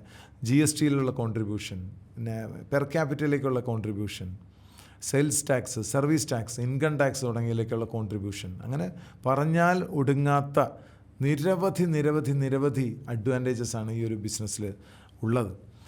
ഏറ്റവും പ്രധാനപ്പെട്ടത് റിസഷൻ പ്രൂഫാണ്. റിസഷൻ പ്രൂഫ് എന്ന് പറഞ്ഞാൽ സാമ്പത്തിക മാന്ദ്യം സ്പർശിക്കാത്ത ബിസിനസ്. എന്തുകൊണ്ടാണത്? സാമ്പത്തിക മാന്ദ്യം എന്ന് പറയുന്നത് പോക്കറ്റിൽ പണമില്ലാത്ത അവസ്ഥയാണ്. കൂടുതൽ ആളുകൾക്കും പോക്കറ്റിൽ പണമില്ലാത്തൊരവസ്ഥ വന്നാൽ അവർ ഇത്തരത്തിലുള്ള ഇൻവെസ്റ്റ്മെൻറ്റ് വേണ്ടാത്ത ബിസിനസ്സിലേക്ക് ചേക്കേറും. അപ്പോൾ കൂടുതൽ ആയിരക്കണക്കിന് ആളുകൾ സാമ്പത്തിക മാന്ദ്യം വരുമ്പോൾ നെറ്റ്വർക്ക് മാർക്കറ്റിങ്ങിലേക്ക് കടന്നു വരുന്നതുകൊണ്ട് നെറ്റ്വർക്ക് മാർക്കറ്റിംഗ് അപ്പോഴും വളരും. സാമ്പത്തിക മാന്ദ്യം ഇല്ലാത്ത അവസ്ഥയിൽ ആളുകളുടെ പോക്കറ്റിൽ പണമുള്ള സാഹചര്യത്തിൽ അവർക്ക് ഒരു മടിയും കൂടാതെ ഉൽപ്പന്നങ്ങൾ വാങ്ങാൻ തയ്യാറാവുമ്പോൾ അപ്പോഴും ബിസിനസ് വളരും. ചുരുക്കത്തിൽ ഏത് കാലാവസ്ഥയിലും ഇത് വളരും. ഇത് നമ്മൾ കണ്ടതാണ്. 2008-2009 ലേ ബ്രദേഴ്സിൻ്റെ പ്രശ്നം വന്നിട്ട് അമേരിക്കയിൽ ബാങ്കുകളെല്ലാം പ്രശ്നത്തിലാവുകയും ലോകം മുഴുവൻ സാമ്പത്തിക മാന്ദ്യത്തിലേക്ക് കൂപ്പുകുത്തുകയും ചെയ്തപ്പോഴും നെറ്റ്വർക്ക് മാർക്കറ്റിംഗ് വളർന്നുകൊണ്ടായിരുന്നത്. അതിനുശേഷം കൊറോണ കാലഘട്ടത്തിൽ എല്ലാം പ്രശ്നമായി കഴിഞ്ഞപ്പോഴും നെറ്റ്വർക്ക് മാർക്കറ്റിംഗ് കുതിച്ചു വളർന്നു.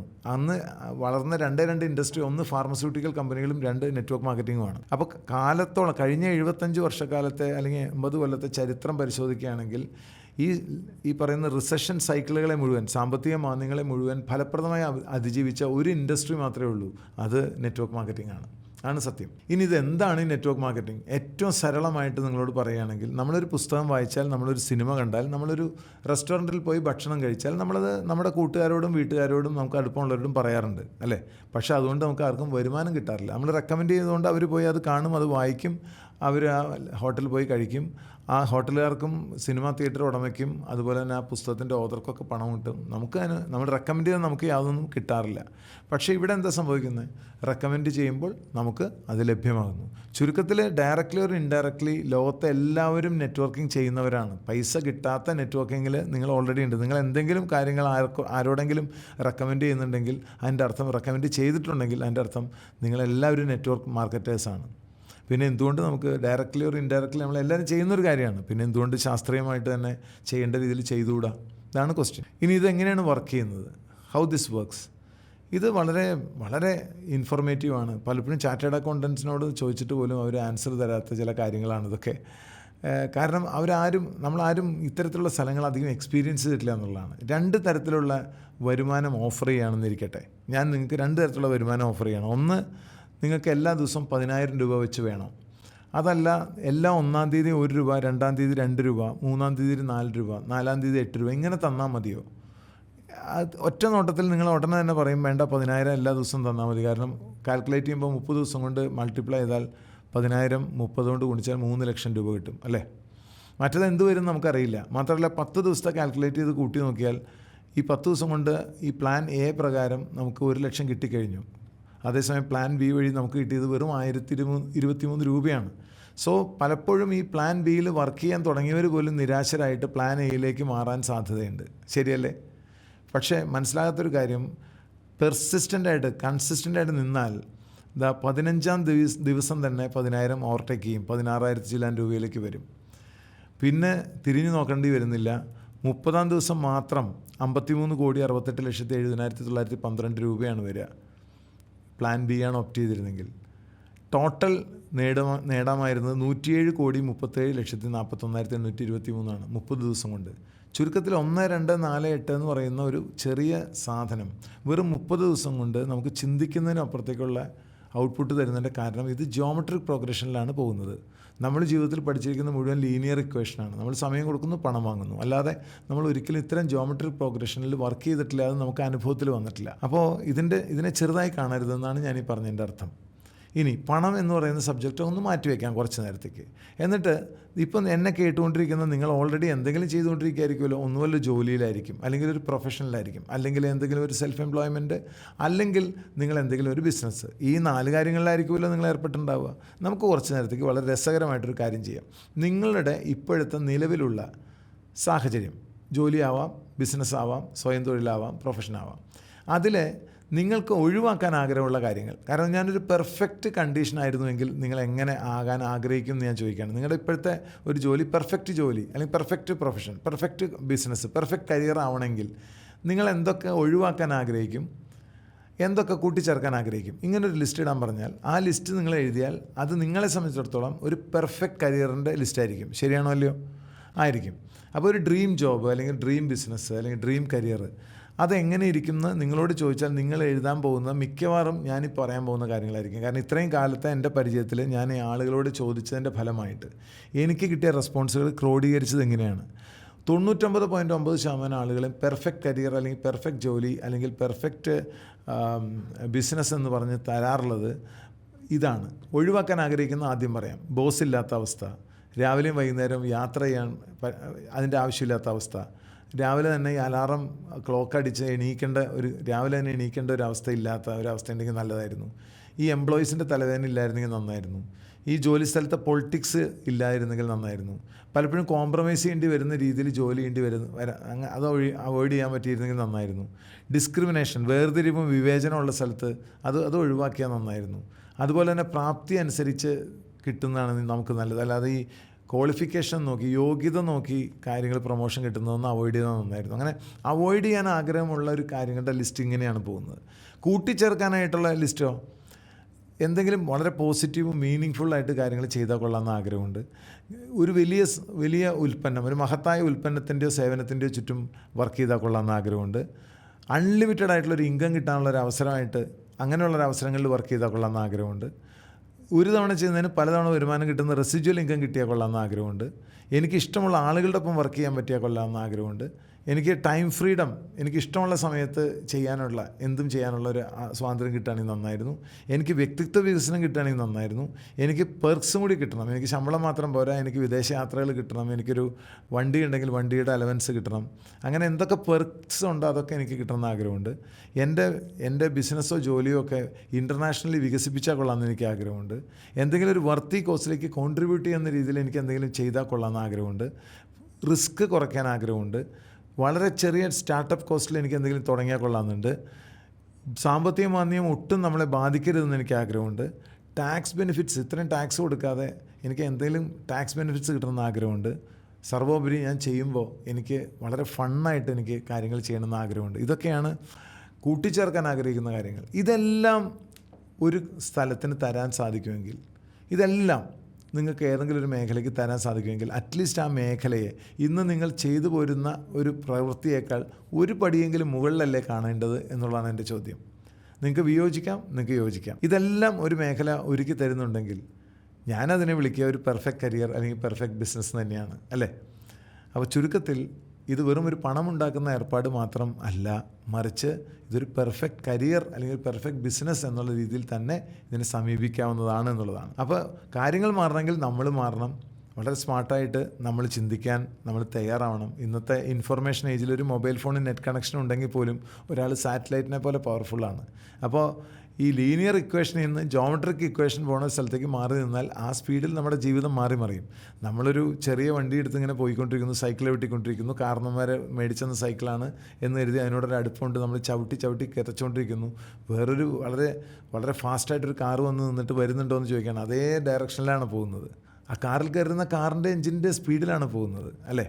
അപ്പോൾ വളരെ സ്പീഡിൽ പോകുന്ന ഏതെങ്കിലും ഒരു മേഖല അല്ലെങ്കിൽ എന്തെങ്കിലും ഒരു ലിവറേജ് ചെയ്യാവുന്ന സ്ഥലം, അതും ജോമെട്രിക് പ്രോഗ്രഷനിൽ പോകുന്ന ഒരു സ്ഥലത്തേക്ക് നമ്മൾ മാറിയാൽ നമ്മുടെ ജീവിതവും അതനുസരിച്ച് മാറ്റപ്പെടും എന്നുള്ളതാണ് മനസ്സിലാക്കേണ്ടത്. സ്വന്തം ഒന്ന് ആലോചിക്കുക. 3 വർഷം മുമ്പ് നിങ്ങളൊരു കമ്പനിയിലായിരുന്നു. ആ കമ്പനി നിങ്ങൾക്കൊരു കാറ് തന്നിരുന്നു, അല്ലെങ്കിൽ കമ്പനി നിങ്ങൾ ഒരു പർട്ടിക്കുലർ കാറിൽ പോയിരുന്നു. ഇന്ന് 3 കൊല്ലത്തിന് ശേഷം വല്ല മാറ്റമുണ്ടോ? അതേ കമ്പനി, അതേ കാർ.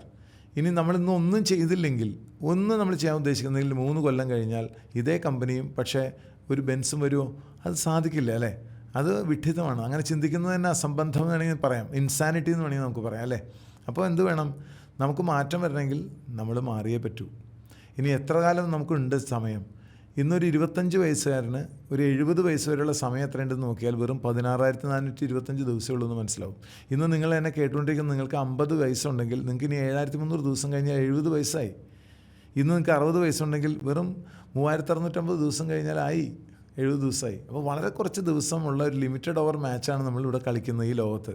വളരെ കുറച്ച് ദിവസങ്ങളെ നമ്മളിവിടെ ഉള്ളൂ. അപ്പോൾ എന്തെങ്കിലുമൊക്കെ ആഗ്രഹങ്ങൾ ബാക്കിയുണ്ടെങ്കിൽ, അത് ചെയ്യാൻ ആഗ്രഹമുണ്ടെങ്കിൽ, ഇത്തരത്തിലുള്ള വളരെ ഫാസ്റ്റായിട്ട് ഒരുമിച്ച് ചേർത്ത് വളരെ പെട്ടെന്ന് തന്നെ ചെയ്യാവുന്ന കാര്യങ്ങൾ ചെയ്തെടുക്കുക എന്നുള്ളതാണ്.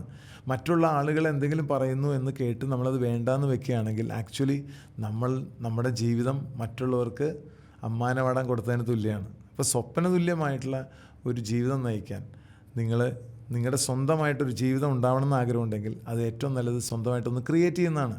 ഒരു പുതിയ ജീവിതം ആഗ്രഹിക്കുന്നുണ്ടെങ്കിൽ ഏറ്റവും മികച്ച ഒരു അവസരം എന്ന് പറയുന്നത് ആ പുതിയ ജീവിതം സൃഷ്ടിക്കുകയാണ്. അപ്പോൾ ഇത്തരത്തിലുള്ള സ്ഥലങ്ങളിലേക്ക് മാറിയിരുന്നു കൊണ്ട് ജീവിതം മാറ്റിമറിക്കാനായിട്ട് ശ്രദ്ധിക്കുക എന്നുള്ളതാണ് നമുക്ക് ചെയ്യാനുള്ളത്. ഇവിടെ നെറ്റ്വർക്ക് മാർക്കറ്റിങ്ങിനെ സംബന്ധിച്ചിടത്തോളം വിജയിക്കാനായിട്ട് നമ്മൾ ശ്രദ്ധിക്കേണ്ട വളരെ കുറച്ച് കാര്യങ്ങളുണ്ട്. അതിലൊന്ന് ശരിയായ ഒരു കമ്പനി തിരഞ്ഞെടുക്കുക എന്നുള്ളതാണ്. എന്താണ് ശരിയായ കമ്പനിയുടെ പ്രത്യേകത? അത് കൃത്യമായിട്ടുള്ള റൈറ്റ് പ്രൈസിൽ വാല്യൂ ഫോർ മണി പ്രോഡക്ട്സ് കൊണ്ടുവരും, കൂടെ നല്ല കോമ്പൻസേഷൻ പ്ലാൻ കൊണ്ടുവരും. ഇതിനൊപ്പം തന്നെ കമ്പനിയുടെ റൈറ്റ് സപ്പോർട്ട് സിസ്റ്റം കൂടി ഉണ്ടാവും, എഡ്യൂക്കേഷൻ സിസ്റ്റം അല്ലെങ്കിൽ സപ്പോർട്ട് സിസ്റ്റം ഉണ്ടാവും. കഴിഞ്ഞ ഒരു 10 വർഷക്കാലമെങ്കിലും മികച്ച ഒരു കൺസിസ്റ്റൻറ്റ് ട്രാക്ക് റെക്കോർഡ് കമ്പനിക്ക് ഉണ്ടാവണം, ഗ്രോത്തിൻ്റെ, റവന്യൂയുടെ ഒക്കെ ബേസിസിൽ. ഇങ്ങനെ കുറച്ച് കാര്യങ്ങൾ നമ്മൾ ശ്രദ്ധിച്ചാൽ നമ്മൾ 50% വിജയിച്ചു എന്നാണ് മനസ്സിലാക്കേണ്ടത്. അത്തരത്തിലുള്ള ഒരു കമ്പനിയാണ് നമ്മൾ പരിചയപ്പെടുത്തുന്നത്, അല്ലെങ്കിൽ ഞങ്ങൾ പരിചയപ്പെടുത്തുന്നത്. 18 വർഷക്കാലം, 10 വർഷമല്ല, 18 വർഷക്കാലത്തെ ട്രാക്ക് റെക്കോർഡുള്ള കൺസിസ്റ്റൻ്റ് ആയിട്ടുള്ള മാർക്കറ്റിംഗ് പ്ലാനും കൺസിസ്റ്റൻറ്റ് പ്രൈസ് ലെവൽസും കൺസിസ്റ്റൻറ്റ് ഇൻ്റർനാഷണൽ ക്വാളിറ്റിയുമുള്ള ഒരു കമ്പനിയാണ് IMC എന്ന് പറയുന്ന കമ്പനി. ഈ കമ്പനി ഒരു IDSA മെമ്പറാണ്, ഫിക്കി മെമ്പർ കൂടിയാണ്. സ്വന്തമായി 95% പ്രോഡക്ട്സ് മാനുഫാക്ചർ ചെയ്യുന്ന ഇന്ത്യയിലെ ഏക ഡയറക്റ്റ് സെല്ലിംഗ് കമ്പനിയാണ് IMC. 300-ൽ പരം സ്വന്തം പ്രൊഡക്ട്സാണുള്ളത്. അതുപോലെ തന്നെ മലേഷ്യയിൽ പ്രവർത്തനാനുമതിയുള്ള ഇന്ത്യയിലെ ഏക കമ്പനിയാണ്. മലേഷ്യയിൽ ഒരു ഡയറക്റ്റ് സെല്ലിംഗ് മിനിസ്ട്രി തന്നെയുണ്ട് ഇതിൻ്റെ മോണിറ്ററിങ് നടത്താനായിട്ട്. അപ്പോൾ അത്രയും സ്ട്രിക്റ്റാണ് അവിടെ ഓപ്പറേഷൻ അനുമതി ലഭിച്ച ഏക ഇന്ത്യൻ കമ്പനിയാണ് IMC. അതുപോലെ തന്നെ ഇതിൻ്റെ പ്രൈസ് പോയിൻറ്റ്സ്, ഇത്രയും വില കുറവിന് ഇത്രയും മികച്ച ഇൻ്റർനാഷണൽ ക്വാളിറ്റി ഉൽപ്പന്നങ്ങൾ മറ്റു കമ്പനികൾക്ക് കൊടുക്കാൻ ചാൻസ് കുറവാണ്. കാരണം കോമ്പീറ്റ് ചെയ്യാൻ പറ്റില്ല. കാരണം സ്വന്തം ഉൽപ്പന്നങ്ങളായതുകൊണ്ടാണ് വില കുറച്ച് കൊടുക്കാൻ കഴിയുന്നതും പ്രവർത്തകർക്ക് ഏറ്റവും കൂടുതൽ വരുമാനം കൊടുക്കാൻ കഴിയുന്നതും. സത്യത്തിൽ പ്രവർത്തകർക്ക് 40% അവർ വാങ്ങുന്ന ഉൽപ്പന്നങ്ങളുടെ, അതായത് MRPയിലല്ല, ഡിസ്ട്രിബ്യൂട്ടർ പ്രൈസിലെ 40%ഓളം പ്രവർത്തകർക്ക് തന്നെ തിരിച്ച് റീഡിസ്ട്രിബ്യൂട്ട് ചെയ്യുന്ന ഏക കമ്പനി കൂടിയാണ് IMC. അതുപോലെ തന്നെ കംപ്ലയൻസ് റെക്കോർഡ് 100% ആണ്. അട്രീഷൻ വെറും 10%. സാധാരണഗതിയിൽ റിട്ടൻഷൻ തന്നെ 10% ഉള്ളൂ മറ്റു പല കമ്പനികളിലും. ഇത് കൊഴിഞ്ഞുപോക്ക് വെറും 10% മാത്രമാണ്. 90% ആളുകൾ നിലനിൽക്കുന്നതിൻ്റെ കാരണം എന്താണെന്ന് ചോദിച്ചാൽ മേൽപ്പറഞ്ഞ പോലെ വില കുറച്ചുകൊണ്ട് പരമാവധി quality products, international quality products ആളുകളിലേക്ക് എത്തിക്കാൻ കഴിയുന്നു. So customers are happy, they will purchase continuously. ഇതിൻ്റെ പ്രവർത്തകർക്കാവട്ടെ മികച്ച വരുമാനം കിട്ടുന്നു, അവർക്കും വിട്ടുപോകേണ്ട ആവശ്യം വരുന്നില്ല. സോ ലോങ് ടൈമിലേക്ക് കസ്റ്റമേഴ്സിനെയും പ്രവർത്തകരെയും ഒരുപോലെ പിടിച്ചു നിർത്താൻ ഈ കമ്പനിക്ക് കഴിഞ്ഞിട്ടുണ്ട്. 1,32,00,000 പേരെ സ്പർശിച്ചു കഴിഞ്ഞ ഒരു ഓർഗനൈസേഷനാണ്. ഏതാണ്ട് 140 കോടി ജനങ്ങളുള്ള ഇന്ത്യയിലെ ഓരോ 100-ലൊരു വ്യക്തിയെയും ഓൾറെഡി സ്പർശിച്ചു കഴിഞ്ഞ ഒരു ഓർഗനൈസേഷനെയാണ് നമ്മൾ റെപ്രസെൻ്റ് ചെയ്യുന്നത്, IMC. അപ്പോൾ ഇതെന്താണെന്ന് ചോദിച്ചാൽ ഇതൊരു സ്വദേശി ആയുർവേദ മൾട്ടിനാഷണൽ കമ്പനിയാണ്. അത് നമ്മുടെ രാജ്യത്തിൻ്റെ ഇക്കോണമിയെ ബിൽഡ് ചെയ്യും, ഡോളറിനെതിരെയുള്ള നാണ്യവ്യവസ്ഥ ശക്തിപ്പെടുത്തും. അങ്ങനെ നമ്മുടെ ഭാരതത്തിൻ്റെ അഭിമാനമായിട്ടുള്ള ഒരു ഇന്ത്യൻ മൾട്ടിനാഷണൽ ആയുർവേദിക് ഓർഗനൈസേഷനാണ് IMC. കേരളത്തെ സംബന്ധിച്ചിടത്തോളം ഈ സൗത്ത് ഇന്ത്യ അല്ലെങ്കിൽ കേരളം എന്നൊക്കെ പറയുന്നത് വളരെയധികം ആയുർവേദത്തിന് വളരെയധികം അനുകൂല സാഹചര്യമുള്ള ഒരു സംസ്ഥാനങ്ങളാണ്. കേരളത്തെ സംബന്ധിച്ചിടത്തോളം ക്രാഡിൽ ഓഫ് ആയുർവേദ എന്ന് വേണമെങ്കിൽ പറയാം. കാരണം മറ്റ് സംസ്ഥാനങ്ങളിൽ നിന്നും അന്യ രാജ്യങ്ങളിൽ നിന്നെല്ലാം കേരളത്തിലേക്കാണ് ആയുർവേദം എന്ന് പറയുമ്പോൾ കൂടുതൽ ആളുകൾ എത്തിപ്പെടുന്നത്. അപ്പോൾ സത്യത്തിൽ ഈ ഒരു ഓർഗനൈസേഷൻ ഒരു ഡിസ്റപ്റ്ററാണ്. എക്സിസ്റ്റിംഗ് നെറ്റ്വർക്ക് മാർക്കറ്റിംഗ് ഇൻഡസ്ട്രി എടുക്കുകയാണെങ്കിൽ ആ ഇൻഡസ്ട്രിയിലെ മറ്റ് കമ്പനികളെ നിലംപരിശാക്കാൻ പാകത്തിനുള്ള രീതിയിലുള്ള പ്ലാനും പ്രൈസ് പോയിൻറ്റ്സും പ്രോഡക്റ്റ് ക്വാളിറ്റിയും, അതും പ്രൊപ്രൈറ്ററി മെഡിസിൻ സ്റ്റാറ്റസാണ്, ഫുഡ് സപ്ലിമെൻറ്റ് സ്റ്റാറ്റസ് അല്ല. പ്രൊപ്രൈറ്ററി മെഡിസിൻ എന്ന് പറയുമ്പോൾ batch by batch stringent quality measures എടുക്കണം, അതിൻ്റെ എക്സ്പയറി വരെ അത് ഓരോ യൂണിറ്റുകൾ മെയിൻറ്റെയിൻ ചെയ്യണം. അങ്ങനെ ധാരാളം നിഷ്കർഷകളുള്ള ഒരു പ്രോസസ്സിലൂടെയാണ് പ്രൊപ്രൈറ്ററി മെഡിസിൻ സ്റ്റാറ്റസ് കടന്നു പോകുന്നത്. അപ്പോൾ എല്ലാം കൊണ്ടും അഭിമാനിക്കാൻ പറ്റുന്ന, നമ്മുടെ ഭാരതത്തിൻ്റെ അഭിമാനമായി മാറുന്ന ഒരു ഓർഗനൈസേഷനെ സൗത്ത് ഇന്ത്യയിലും കേരളത്തിലുമൊക്കെ ആയിട്ട് ഡിസ്ട്രിബ്യൂഷനിലേക്ക് കൊണ്ടുവരാനാണ് നമ്മളെല്ലാവരും ശ്രമിച്ചുകൊണ്ടിരിക്കുന്നത്. അപ്പോൾ ഇവിടെ 700 കോടി ടേൺ ഓവറുള്ള IDSA ഫിക്കി മെമ്പർ 18 വർഷത്തെ കൺസിസ്റ്റൻറ്റ് ഗ്രോത്ത് ട്രാക്ക് റെക്കോർഡും ഇൻ്റർനാഷണൽ എക്സ്പാൻഷനുമായിട്ട് നമ്മുടെ മുമ്പിൽ വന്ന് നിൽക്കുകയാണ്. അതാണ് മനസ്സിലാക്കേണ്ടത്. അപ്പോൾ ഇവിടെ നമ്മൾ മനസ്സിലാക്കേണ്ട ഒരു കാര്യം, മാനേജ്മെൻറ്റ് വിഷണറി മാനേജ്മെൻറ്റാണ്. പ്രോഡക്ട്സിനെ കുറിച്ച് പറയുകയാണെങ്കിൽ ഒരു വ്യക്തി ദൈനംദിന ജീവിതത്തിൽ ഉപയോഗിക്കേണ്ട എല്ലാ മേഖലകളിലും പ്രോഡക്ട്സ് നമുക്ക് അവൈലബിൾ ആണ്. എക്സ്ക്ലൂസീവ് ആയുർവേദിക് പ്രോഡക്ട്സ് ആണ്. ഗുഡ് വോളിയം ബിൽഡേഴ്സാണ്. നല്ല വോളിയം ബിൽഡ് ചെയ്യും. ഈസിലി റിപ്പീറ്റ് പർച്ചേസ് നടത്താൻ പറ്റും. കാരണം അഫോർഡബിൾ ഡെയിലി യൂസ് പ്രോഡക്ട്സ് ആണ്, ഇൻ്റർനാഷണൽ ക്വാളിറ്റിയുള്ള. അപ്പോൾ ഏതൊക്കെ കാറ്റഗറിയിലുണ്ട് products? Health and nutrition, home care, food products, personal care, skin care, veterinary care, agri care, baby care, garments and apparels, അങ്ങനെ നീണ്ടു കിടക്കുന്നു ഈ പറയുന്ന ഉൽപ്പന്നങ്ങളുടെ ശ്രേണി. അപ്പോൾ അങ്ങനെ ഒരു വളരെ വിപുലമായ ശേഖരം തന്നെ കമ്പനിക്ക് ഉണ്ട്. ആയുർവേദത്തെ സംബന്ധിച്ചിടത്തോളം നമുക്ക് എല്ലാവർക്കും അറിയാം, സൈഡ് എഫക്ട്സ് ഇല്ലാത്ത 5000 വർഷങ്ങളുടെ ഇന്ത്യൻ വിസ്ഡമാണ് ആയുർവേദം. ഇവിടെ ഹോളിസ്റ്റിക് ആയിട്ടൊരു അപ്രോച്ചാണ്. ഇതൊരു ജീവിത രീതി എന്നുള്ള രീതിയിൽ വേണമെങ്കിൽ പറയാം. അല്ലാതെ ഒരു ചികിത്സാ രീതി എന്നുള്ളതിനേക്കാളും ആയുർവേദം നമ്മളെ സംബന്ധിച്ചിടത്തോളം ഒരു ജീവിത രീതിയാണ്. ഈ ഇംബാലൻസ് എന്നുള്ള രീതിയിലാണ് അസുഖങ്ങളെ കാണുന്നത് ആയുർവേദം. ബോഡി, മൈൻഡ്, സ്പിരിറ്റ്, ഇതിനെല്ലാം ഹോളിസ്റ്റിക്കായിട്ട് സമഗ്രമായിട്ട് തന്നെ സമീപിക്കുകയും ക്യൂർ ചെയ്യുകയും ചെയ്യുന്ന ഒരു രീതിയാണ് നമുക്കുള്ളത്. അപ്പം Kerala is the cradle of ayurvedic tradition.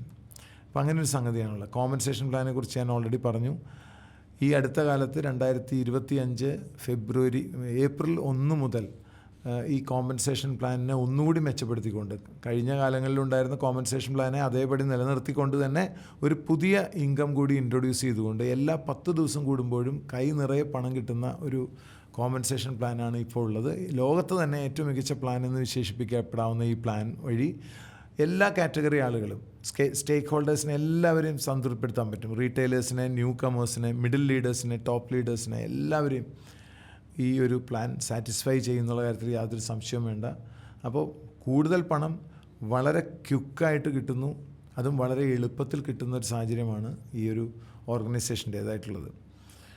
അപ്പം ഇത് ശ്രദ്ധിക്കേണ്ടത് എന്താണെന്ന് വെച്ചാൽ, എന്താ ഇവിടെ ചെയ്യേണ്ടത്? ചെയ്യാൻ വളരെ വളരെ എളുപ്പമാണ്. ഒരു 5 ഓർഗനൈസേഷൻ ഡെവലപ്പ് ചെയ്യുക എന്നുള്ളതാണ് എല്ലാ റാങ്കും എത്തി എൻ്റെ ഏറ്റവും ടോപ്പ് മോസ്റ്റ് പൊസിഷനിലെത്താനുള്ള വഴി. അതായത് 2 ലെഗുകളിൽ തന്നെ വരുമാനം സ്റ്റാർട്ട് ചെയ്യുന്നു. 5 ലെഗുകളിലൂടെ എല്ലാ റാങ്കും ക്വാളിഫൈ ചെയ്യാനായിട്ട് ഒരാളെ പ്രാപ്തനാക്കുന്ന ഒരു പ്ലാനാണ്. വളരെ വെറും വോള്യം ബേസ്ഡ് ആയിട്ടുള്ള ഒരു പ്ലാനാണ്. അപ്പോൾ അത് വളരെ സിമ്പിളാണ്. വേറെ ക്രൈറ്റീരിയകളില്ല, ദുരൂഹമായിട്ടുള്ള റാങ്കുകൾ ഉണ്ടാക്കേണ്ട അവസ്ഥയില്ല, മാച്ച് ചെയ്യേണ്ട അവസ്ഥയില്ല. ഇങ്ങനത്തെ അൺനെസസറി കണ്ടീഷൻസ് വെച്ച് ഡിഫിക്കൽട്ടാക്കി മാറ്റുന്ന ഒരു സാഹചര്യം ഇവിടെ ഇല്ല. അപ്പോൾ ഒന്ന്, മാക്സിമം പേ ഔട്ട് കിട്ടുന്നു, മറ്റുള്ള കമ്പനികളെക്കാൾ കൂടുതൽ പേ ഔട്ട് തരുന്നു. 2, ഇത് തരുന്ന മെത്തഡോളജി വെറും വോള്യം ബേസ്ഡാണ്, അല്ലാതെ മാച്ച് ചെയ്യണമെന്നുള്ള കണ്ടീഷൻസ്, അതുപോലെ തന്നെ റാങ്കുകൾ ഡെവലപ്പ് ചെയ്യണമെന്നുള്ള കണ്ടീഷൻസ് ഒന്നും തന്നെയില്ല. അതുകൊണ്ടാണ് 100-ലൊരു ഇന്ത്യക്കാരനെ ഇത് ഓൾറെഡി കഴിഞ്ഞ 18 വർഷം കൊണ്ട് സ്പർശിക്കാൻ കഴിഞ്ഞതും. അപ്പോൾ ഇതൊക്കെയാണ് എൻ്റെ ഏറ്റവും വലിയ അഡ്വാൻറ്റേജ്. ഇവിടെ ഒരു 1 lakh എന്ന് പറയുന്ന 1 ലക്ഷം രൂപ ഒരു മാസം ഏൺ ചെയ്യാനായിട്ട് ആകെ വേണ്ടത് 5 ഓർഗനൈസേഷനിലായിട്ട് 30ഓളം കസ്റ്റമേഴ്സ് ഉണ്ടായാൽ മതി. ഈ ഓരോ കസ്റ്റമറുടെ വീട്ടിലും ഒരു 3000 രൂപയുടെയെങ്കിലും ഉൽപ്പന്നങ്ങൾ എല്ലാ മാസം മേടിക്കുന്ന ഒരു സാഹചര്യമുണ്ടെങ്കിൽ അദ്ദേഹത്തിന് GRI ഇൻകവും അതുപോലെ തന്നെ ഓവർ റൈഡും അല്ലെങ്കിൽ പെർഫോമൻസ് ബോണസും ലീഡർഷിപ്പ് ബോണസും സീനിയർ ലീഡർഷിപ്പ് ബോണസും റാങ്ക് പേയും എല്ലാം ചേർന്ന് ഒരു 1 lakh rupees വളരെ ഈസി ആയിട്ട് സൃഷ്ടിക്കാനായിട്ട് സാധിക്കും. അത് വലിയൊരു കാര്യം തന്നെയാണ്. നമുക്ക് ഓരോ ആളുകളുടെ ചെക്കുകൾ നോക്കിയാൽ നമുക്ക് മനസ്സിലാവും എത്ര ബാലൻസ്ഡ് ആയിട്ടാണ് ഈ ഒരു ബിസിനസ് എന്നുള്ളത്. ഇപ്പോൾ നിങ്ങൾ കണ്ടുകൊണ്ടിരിക്കുന്ന 2 കോടിയുടെ ഒരു വോളിയം ചെയ്ത ഒരാളുടെ വരുമാനം 22,71,000 ഉണ്ട്. അയാൾക്ക് കിട്ടിയ ഓരോ ബോണസും ഇൻകവും പരിശോധിച്ചാൽ വളരെ ബാലൻസ്ഡ് ആയിട്ടാണ് ഈ കമ്പനി ഇത് ചെയ്തിരിക്കുന്നതെന്ന് മനസ്സിലാവും. സപ്പോർട്ട് സിസ്റ്റം വളരെ ക്രിട്ടിക്കലാണ്. ഞാൻ നേരത്തെ സൂചിപ്പിച്ചതുപോലെ നമുക്കൊരു വേൾഡ് ക്ലാസ് സപ്പോർട്ട് സിസ്റ്റം ഉണ്ട്. അതിൻ്റെ പേര് ഇൻസ്പയറിംഗ് വേൾഡ് എന്നാണ്. വേൾഡിലെ ഏറ്റവും മികച്ച അച്ചീവേഴ്സാണ് ഈ ഒരു കമ്പനിയെക്കുറിച്ചും ഈ ഒരു സിസ്റ്റത്തെക്കുറിച്ചൊക്കെ നമ്മളെ പഠിപ്പിക്കുന്നത്. അതുകൊണ്ട് തന്നെ ആവിഷ്കരിക്കപ്പെട്ട ആളുകളിൽ നിന്ന് കാര്യങ്ങൾ മനസ്സിലാക്കാനായിട്ട് നമുക്ക് കഴിയും എന്നുള്ളതാണ്. ഇപ്പോൾ നിങ്ങളുമായിട്ട് സംസാരിക്കുന്ന ഞാൻ ഡോക്ടർ വിനോദ് നമ്പൂതിരി ഒരു PhD ആണ്, നെറ്റ്വർക്ക് മാർക്കറ്റിങ്ങിൽ തന്നെയാണ്, ഒരു മാനേജ്മെൻറ്റ് എക്സ്പേർട്ടാണ്. നെറ്റ്വർക്ക് മാർക്കറ്റിംഗ് ഇൻഡസ്ട്രിയിലെ മികച്ച കമ്പനികളിൽ വർക്ക് ചെയ്തിട്ടുണ്ട്, ടോപ്പ് അച്ചീവറായിട്ട് വർക്ക് ചെയ്തിട്ടുണ്ട്. കൂടാതെ എനിക്കൊരു ഇന്ത്യൻ MLM ഗുരു എന്ന് പറയുന്ന ഒരു യൂട്യൂബ് ചാനലുണ്ട്. അതുവഴി ലക്ഷക്കണക്കിന് ആളുകൾക്ക് നെറ്റ്വർക്ക് മാർക്കറ്റിങ്ങിനെ കുറിച്ചിട്ടുള്ള പല ആശയങ്ങളും പകർന്നു കൊടുക്കാൻ കഴിഞ്ഞിട്ടുണ്ട്. എൻ്റെ അപ്ലൈൻ അഡ്വക്കേറ്റ് ആൻ്റണി, അദ്ദേഹം ഒരു ലീഡറാണ്, അദ്ദേഹം ഒരു ലോ എക്സ്പെർട്ട് കൂടിയാണ്. ആക്ച്വലി MLM ഇൻഡസ്ട്രിയിൽ MLM ഗൈഡ് ലൈൻസ് കൊണ്ടുവന്ന ആദ്യത്തെ സ്റ്റേറ്റാണ് കേരളം. ആ കേരളത്തിൻ്റെ ഗൈഡ് ലൈൻസിൻ്റെ രൂപരേഖ തയ്യാറാക്കുന്നതിൽ നിർണായകമായിട്ടുള്ള പങ്ക് വഹിച്ചിട്ടുള്ളത് അഡ്വക്കേറ്റ് ആൻ്റണിയാണ്. അപ്പോൾ ഇന്ന് ഇന്ത്യയിലെ എല്ലാ സംസ്ഥാനങ്ങളിലും ഗൈഡ് ലൈൻസ് ഇഷ്യൂ ചെയ്യപ്പെട്ടപ്പോൾ ആ ഗൈഡ് ലൈൻസിൻ്റെ ഒക്കെ പുറകിൽ അദ്ദേഹത്തിൻ്റെ കയ്യൊപ്പുണ്ട്. അപ്പോൾ ഇന്ത്യയിലെ ഓരോ നെറ്റ്വർക്കറും ഒരു ബഹുമാനത്തോടു കൂടി ഓർക്കേണ്ട ഒരു നാമം ആണ് അഡ്വക്കേറ്റ് ആൻ്റണിയുടേത്. അദ്ദേഹത്തിൻ്റെ അപ്ലൈൻ ഡോക്ടർ അക്തർ ഒരു മെഡിക്കൽ എക്സ്പേർട്ടാണ്. He's an international leader and top achiever of IMC. അതിൻ്റെ വൈഫും ഡോക്ടറാണ്. അവരുടെ അപ്ലൈൻ ഡോക്ടർ വാജ്പേയി, അദ്ദേഹം ഒരു ഡോക്ടറാണ്. സോ ഇവിടെ ഒരു സപ്പോർട്ട് സിസ്റ്റം വളരെ സ്ട്രോങ് ആണ്. മാനേജ്മെൻറ്റ് എക്സ്പേർട്സ് ഉണ്ട്, ലീഗൽ എക്സ്പേർട്സ് ഉണ്ട്, മെഡിക്കൽ എക്സ്പേർട്സ് ഉണ്ട്. അപ്പോൾ വളരെ കുറച്ച് കമ്പനികൾക്ക് ഇത്തരത്തിലുള്ളൊരു കെട്ടുറപ്പുള്ള പ്രൊഫഷണലായിട്ടുള്ള ഒരു ലീഡർഷിപ്പ് നേരെയുള്ളൂ. അതുപോലെ തന്നെ മാനേജ്മെൻറ്റും വളരെ വളരെ സ്ട്രോങ് ആണ്. As I told you earlier, ഇതൊരു സ്റ്റഡി ആയിട്ടുള്ള വളരെ കൺസിസ്റ്റൻ്റ് ആയിട്ട് ഗ്രോ ചെയ്യുന്ന, ടേൺ ഓവറിലും പ്രോഫിറ്റിലും കൺസിസ്റ്റൻറ്റ് ഗ്രോത്ത് ഉള്ള ഇൻ്റർനാഷണൽ എക്സ്പാൻഷൻസ് ഓൾറെഡി തുടങ്ങി വെച്ചിട്ടുള്ള ഒരു കമ്പനിയാണ് IMC. ചുരുക്കത്തിൽ ഗ്രാസ് റൂട്ട് ലെവലിൽ തന്നെ ആളുകളെ ഐഡൻറ്റിഫൈ ചെയ്യാനും അവരെ ഓർഗനൈസേഷനാക്കി ഇൻഡിവിജ്വൽസിനെ ഐഡൻറ്റിഫൈ ചെയ്ത് അവരെയൊക്കെ ഓർഗനൈസേഷൻസാക്കി മാറ്റാനായിട്ട് നമ്മളെല്ലാവരും പ്രതിജ്ഞാബദ്ധരാണ്. V are committed. അപ്പോൾ ഒരാളുടെ ഇഫേർട്ട് മൈക്രോ ലെവലിലും മാക്രോ ലെവലിലും എല്ലാം റിവാർഡ് ചെയ്യപ്പെടുന്ന ഒരു സാഹചര്യം ഇവിടെ ഉണ്ട് എന്നുള്ളതുകൂടി ഈ ഒരു സമയത്ത് അറിയിക്കുകയാണ്. ഇവിടെ നമുക്ക് സപ്പോർട്ട് സിസ്റ്റമായിട്ട് രാവിലെ 4:50 തന്നെ ലേണിംഗ്, നമ്മൾ 5 AM ക്ലബ്ബ് എന്നൊക്കെ കേട്ടിട്ടില്ലേ. ഇപ്പോൾ പേഴ്സണാലിറ്റി ഡെവലപ്മെൻറ്റ് അല്ലെങ്കിൽ വ്യക്തിത്വ വികസനത്തിന് സഹായിക്കുന്ന ഇൻ്റർനാഷണൽ നെറ്റ്വർക്കേഴ്സ് പറയുന്നത് എന്താണോ അത് മനസ്സിലാക്കി കൊടുത്തുകൊണ്ട് അതിനെ മലയാളത്തിലേക്ക് ട്രാൻസ്ലേറ്റ് ചെയ്തുകൊണ്ട് അതെങ്ങനെ നമ്മളുടെ ജീവിതത്തിലേക്ക് കൊണ്ടുവരാം എന്നൊക്കെ പറഞ്ഞിട്ടുള്ള ഒരുപാട് നോളജ് ബേസ്ഡ് ആയിട്ടുള്ള, മോട്ടിവേഷൻ ബേസ്ഡ് ആയിട്ടുള്ള ഇൻ്റർനാഷണൽ ഓതേഴ്സിൻ്റെ വീഡിയോസ്, അവരുടെ പുസ്തകങ്ങളൊക്കെ ഡിസ്കസ് ചെയ്യുന്നൊരു സെഷനാണ് രാവിലെ ഉണ്ടാവുക. അത് വളരെയധികം ആളുകളെ സപ്പോർട്ട് ചെയ്യുന്നുണ്ട്. വൈകുന്നേരം 8 മണിക്ക് ഇതുപോലെയുള്ള യുവർ മണി ആൻഡ് ടൈം അല്ലെങ്കിൽ ഓപ്പർച്യൂണിറ്റി പ്രസൻറ്റേഷൻ ഉണ്ടാവും, ന്യൂ ഡിസ്ട്രിബ്യൂട്ടർ ഓറിയൻറ്റേഷൻ ഉണ്ടാവും. ചില ദിവസങ്ങളിൽ നമ്മൾ ടൂൾസും സിസ്റ്റവും പ്രോസസ്സും നമ്മൾ പഠിക്കുന്നുണ്ടാവും. അങ്ങനെ മാർക്കറ്റിംഗ് പ്ലാൻ പഠിക്കുന്നുണ്ടാവും. ഇങ്ങനെ പല ടോപ്പിക്കുകളിൽ നമ്മൾ കവർ ചെയ്യുന്നുണ്ടാവും എല്ലാ ദിവസവും വൈകിട്ട് 8 മണിക്ക്. അതുപോലെ തന്നെ we have our unique programmes like tiger programme. ഇതൊരു 2 നൈറ്റ് 3 ഡേ ഉള്ളൊരു റെസിഡൻഷ്യൽ പ്രോഗ്രാമാണ്. പ്രൊഫഷണൽസിനെ വാർത്തെടുക്കുക എന്നുള്ള അർത്ഥത്തിലാണ്. Attitude, skill and knowledge. അപ്പം ആറ്റിറ്റ്യൂഡ് ഡെവലപ്പ് ചെയ്യാനായിട്ടുള്ള ഒരു ദിവസം, അത് കഴിഞ്ഞ് ടൂൾസ് ഇൻട്രൊഡ്യൂസ് ചെയ്ത് അത് പ്രാക്ടീസ് ചെയ്യാനുള്ളൊരു ദിവസം, സ്കിൽസ് ഡെവലപ്പ് ചെയ്യാനുള്ളൊരു ദിവസം, അങ്ങനെ യുദ്ധസജ്ജരായിട്ടുള്ള വളരെ കറക്റ്റായിട്ട് പോരാളികളായിട്ട് പുറത്തിറങ്ങാൻ പറ്റുന്ന രീതിയിലുള്ള ട്രെയിനിങ് പ്രോഗ്രാമുകൾ ഇവിടെയുണ്ട്. ചില സിസ്റ്റംസ് ഉണ്ട്, മിഷൻ 90 പോലുള്ള, അതായത് ആയുഷ്കാലത്ത് ചിലപ്പോൾ ഒരു മിഷൻ 90 മാത്രം ചെയ്താൽ മതിയാവും ഒരു 7 ഡിജിറ്റ് ഇൻകോ 8 ഡിജിറ്റ് ഇൻകോ കിട്ടാനായിട്ട്. അത് ഇൻ്റർനാഷണലി നെറ്റ്വർക്കേഴ്സ് പ്രവർത്തിച്ച് പോരുന്ന ആ സിസ്റ്റത്തെ ഇവിടെ അഡോപ്റ്റ് ചെയ്യാനായിട്ട് നമുക്ക് കഴിയുന്നു, മിഷൻ 90 എന്ന് പറഞ്ഞിട്ട്. അപ്പോൾ അങ്ങനെയുള്ള പല പ്രത്യേകതകളുമുള്ള ഒരു ടീമാണ് നമ്മുടേത്. ഇനി എന്താണ് ചെയ്യേണ്ടത്? വളരെ സൗജന്യമായിട്ട് തന്നെ ഒരാൾക്ക് വേണമെങ്കിൽ ഈ ഒരു ഓർഗനൈസേഷനിലേക്ക് കടന്നു വരാവുന്നതാണ്. എന്നിട്ട് വീട്ടിലേക്ക് ആവശ്യമുള്ള ഉൽപ്പന്നങ്ങൾ വാങ്ങി ഉപയോഗിക്കുക, അതിൻ്റെ ക്വാളിറ്റി ചെക്ക് ചെയ്യുക, വാല്യൂ ഫോർ മണി ഉണ്ടോ എന്ന് ചെക്ക് ചെയ്യുക. ഇതിലെല്ലാം സംതൃപ്തി ഉണ്ടെങ്കിൽ നിങ്ങൾ പതുക്കെ നിങ്ങളുടെ സുഹൃത്തുക്കളോടും ബന്ധുക്കളോടും സംസാരിച്ച് തുടങ്ങുക. അവരെയും ഫ്രീ ആയിട്ട് ജോയിൻ ചെയ്യിപ്പിക്കുക. അവർക്ക് ആവശ്യമുള്ള ഉൽപ്പന്നങ്ങൾ അതിലൂടെ വാങ്ങാനായിട്ട് കടയിൽ നിന്ന് വാങ്ങുന്നതിന് പകരം ഇവിടെ നിന്ന് വാങ്ങാൻ പറയുക.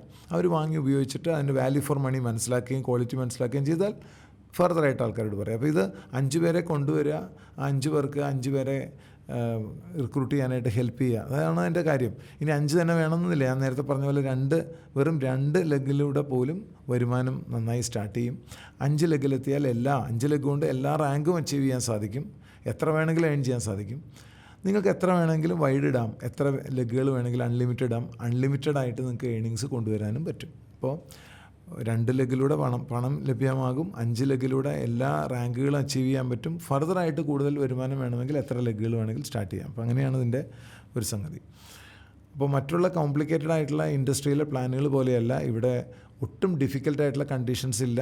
ആകെയുള്ളത് വോള്യം ബേസ്ഡ് ആയിട്ടുള്ള കണ്ടീഷൻസ് മാത്രമേ ഉള്ളൂ. വോള്യം ഗ്രോത്ത് മാത്രമേ ഉള്ളൂ. അതാണ് ഏറ്റവും സിമ്പിളസ്റ്റ് ഫോം ഓൺ എർത്ത്. ഭൂമിയിൽ കിട്ടാവുന്ന ഏറ്റവും എളുപ്പമുള്ള വഴി അതാണ്. അതിൽ ഒരു കട മാറിയാൽ മതി എന്ന് പറയുമ്പോൾ ഉണ്ടാകുന്ന സിംപ്ലിസിറ്റി മറ്റ് പല കമ്പനികൾക്കും ഇല്ല. അത്രയധികം ഉൽപ്പന്നങ്ങൾ മറ്റ് കമ്പനികൾക്കില്ല. ഇനി ഉണ്ടെങ്കിൽ തന്നെ അത്തരം കമ്പനികളിൽ നല്ല വരുമാനം കിട്ടാനില്ല, അല്ലെങ്കിൽ ക്വാളിറ്റി സ്റ്റാൻഡേർഡ്സ് അതുപോലെ ഇല്ല. അപ്പോൾ ശരിക്കും പറഞ്ഞാൽ നമുക്ക് എല്ലാം കൊണ്ടും കോമ്പറ്റീഷൻ ഇല്ലാത്ത ഒരു സാഹചര്യമാണുള്ളത്. പല ഉൽപ്പന്നങ്ങൾക്കും കോമ്പറ്റീഷൻ ഇല്ല. എക്സ്ക്ലൂസീവായിട്ടുള്ള പ്രൊഡക്ട്സും ഒരുപാടുണ്ട്. നമുക്ക് പ്ലാനിനെ സംബന്ധിച്ചിടത്തോളം കോമ്പറ്റീഷൻ ഇല്ല. അപ്പം ശരിക്കും ഈ മേഖലയിലെ ഡിസ്റപ്റ്ററാണ്. എങ്ങനെയാണോ ജിയോ വന്നിട്ട് മറ്റുള്ള പല മൊബൈൽ കമ്പനികൾക്കും പൂട്ടിപ്പോകേണ്ടി വന്നു, അതുപോലെ നമ്മൾ വരുമ്പോൾ ഒന്നുപോലെ നമ്മളെ മാച്ച് ചെയ്ത് നമ്മുടെ പ്ലാനുകൾ മാറ്റാൻ മറ്റുള്ളവർ നിർബന്ധിതരാകുന്ന ഒരു അവസ്ഥയാണ് ഇനി വരാൻ പോകുന്നത്. അത്രയധികം നമുക്ക് സാധ്യത കൂടുതലാണ്. ചുരുക്കത്തിൽ ഒന്നും നഷ്ടപ്പെടാനില്ല. Everything is to gain. ഒന്നും നഷ്ടപ്പെടാനില്ലാതെ എല്ലാം നേടിയെടുക്കാവുന്ന ഒരു അവസരത്തിന് മുമ്പിലാണ് നിങ്ങളെല്ലാവരും വന്നിരിക്കുന്നത്. അതിനൊന്നും സംശയമില്ല. അതിൻ്റെ ആദ്യത്തെ സ്റ്റെപ്പ് എടുക്കുക. ആദ്യത്തെ സ്റ്റെപ്പിൽ പോലും അവസാനത്തെ സ്റ്റെപ്പ് ഒളിഞ്ഞ് കിടപ്പുണ്ട് എന്നുള്ളതാണ്. നിങ്ങൾ പകുതി ദൂരം എത്തുമ്പോൾ നിങ്ങളുടെ ലക്ഷ്യം നിങ്ങളിലേക്ക് സഞ്ചരിക്കുന്നു, നിങ്ങൾ ഇടയിൽ വെച്ച് കണ്ടെത്തുന്നതാണ്. അപ്പോൾ ആദ്യത്തെ സ്റ്റെപ്പ് എടുക്കുക. നിങ്ങളൊന്നും ഇൻവെസ്റ്റ് ചെയ്യുന്നില്ല. നിങ്ങളുടെ സമയം മാത്രം, നിങ്ങളുടെ ഇഫേർട്ട് മാത്രമാണ്. സമയവും ഇഫേർട്ടും മാത്രമേ ഉള്ളൂ. എന്തിന്? ആളുകളിലേക്ക് എത്താനായിട്ട്, അവരുമായിട്ട് ഈ ഉൽപ്പന്നങ്ങൾ പങ്കുവയ്ക്കാനും ഈ അവസരം പങ്കുവയ്ക്കാനും. അപ്പോൾ ഇവിടെ ഇൻവെസ്റ്റ് ചെയ്യുന്ന ഓരോ നിമിഷവും നിങ്ങളുടെ മരണം വരെ നിങ്ങളെ ഇമ്പാക്റ്റ് ചെയ്യുന്ന ഒന്നാണെന്നുള്ള കാര്യത്തിൽ യാതൊരു സംശയമില്ല. ആൻഡ് ഇൻ ഓൾ പ്രോബബിലിറ്റി മരണത്തിന് ശേഷം അടുത്ത തലമുറയ്ക്ക് കൈമാറാവുന്ന, സ്ഥലം കൈമാറുന്ന പോലെ, നമ്മൾ ഒരു ജായ്ദാദ് കൈമാറുന്ന പോലെ, സ്വത്ത് കൈമാറുന്നത് പോലെ ഈ ബിസിനസ് നമുക്ക് കൈമാറാം എന്നുള്ളത് വളരെ ശ്രദ്ധേയമായിട്ടുള്ളൊരു കാര്യമാണ്. വേൾഡ് ക്ലാസ് മെൻറ്റേഴ്സ് നിങ്ങളെ സപ്പോർട്ട് ചെയ്യാനുണ്ട്. ഞാൻ നേരത്തെ പറഞ്ഞതുപോലെ അധികം ആളുകൾക്ക് കിട്ടാത്ത ഭാഗ്യമാണ് പ്രൊഫഷണൽസിനെ ലീഡേഴ്സായിട്ട് കിട്ടുക എന്നുള്ളത്. അതിവിടെ ലഭ്യമാണ്. ആൻഡ് നിങ്ങളിരിക്കുന്നത്, നിങ്ങൾ ഭാഗവാക്കാകുന്ന കമ്മ്യൂൺ, ന്യൂ ലൈഫ് കമ്മ്യൂൺ എന്ന് പറയുന്നത്, ഞങ്ങൾ കരുതുന്നത് there is nothing nobler than helping somebody to start a new life എന്നുള്ളതാണ്. ഒരു പുതിയ ജീവിതം ഒരാൾക്ക് കൊടുക്കുന്നതിനേക്കാൾ മഹനീയമായി ഒന്നും തന്നെ ജീവിതത്തിലില്ലെന്ന് വിശ്വസിക്കുന്ന ഒരു കൂട്ടം പ്രൊഫഷണൽസാണ് ന്യൂ ലൈഫ് കമ്മ്യൂൺ ലീഡ് ചെയ്യുന്നത് എന്നുള്ള സന്തോഷ വാർത്ത കൂടി നിങ്ങളുമായിട്ട് പങ്കുവെക്കുകയാണ്. At least do it for your family. പലർക്കും തോന്നാം എനിക്കിത് പറ്റിയതല്ല, കാര്യം കൊള്ളാം, പക്ഷേ എനിക്കിത് പറ്റുമെന്നറിയില്ല. ഇത് നിങ്ങൾക്കോ എനിക്കോ ഒറ്റയ്ക്ക് പറ്റുന്നൊരു കാര്യമില്ല. ഒരുമിച്ച് ചേർന്ന് നമ്മളെല്ലാവരും വീട്ടിലേക്ക് സാധനങ്ങൾ വാങ്ങുന്ന ഒരു കൂട്ടായ്മ മാത്രമാണ് സൃഷ്ടിക്കുന്നത്. അല്ലാതെ ഇവിടെ ഒന്നും വലിയ കാര്യമായിട്ട് മലമറിക്കാനുള്ള ഒന്നും തന്നെ ഇല്ല. നമ്മൾ ഒരുമിച്ചിരിക്കുന്നു, വീട്ടിലേക്ക് സാധനങ്ങൾ വാങ്ങുന്ന കടയും ബ്രാൻഡൊന്നും മാറിയിട്ട് നമ്മൾ ആ ടീമിനെ ഈ ആശയം ഒന്ന് പങ്കുവയ്ക്കുന്നു. കുറച്ച് ആളുകളുമായിട്ട് കൈകോർത്ത് പിടിച്ചിരിക്കുമ്പോൾ സ്വാഭാവികമായിട്ടും നമ്മളിലേക്കും ഈ പറയുന്ന ഈ ഒരു വാല്യൂ ഒഴുകി വരും. ഒരു വലിയ ഒരു വെൽത്ത് ക്രിയേറ്റ് ചെയ്യാനായിട്ട് ഓരോരുത്തർക്കും സാധിക്കട്ടെ. നിങ്ങൾക്ക് ഇത് 6 മാസത്തേക്കെങ്കിലും നിങ്ങളിതിനകത്തൊന്ന് ശ്രദ്ധയോടുകൂടി നിൽക്കുകയാണെങ്കിൽ തീർച്ചയായിട്ടും 1 ലക്ഷം രൂപയോ അതിന് മുകളിലേക്കോ ഉള്ള മാസ വരുമാനം ഉണ്ടാക്കാൻ ഇവിടെ മറ്റേതൊരു മേഖലയേക്കാൾ മികച്ച രീതിയിൽ ഇതിന് നിങ്ങളെ സഹായിക്കാൻ കഴിയും എന്നുള്ളത് ഞാൻ ഉറപ്പ് തരികയാണ്. So do it for your family at least, and thank you for your time.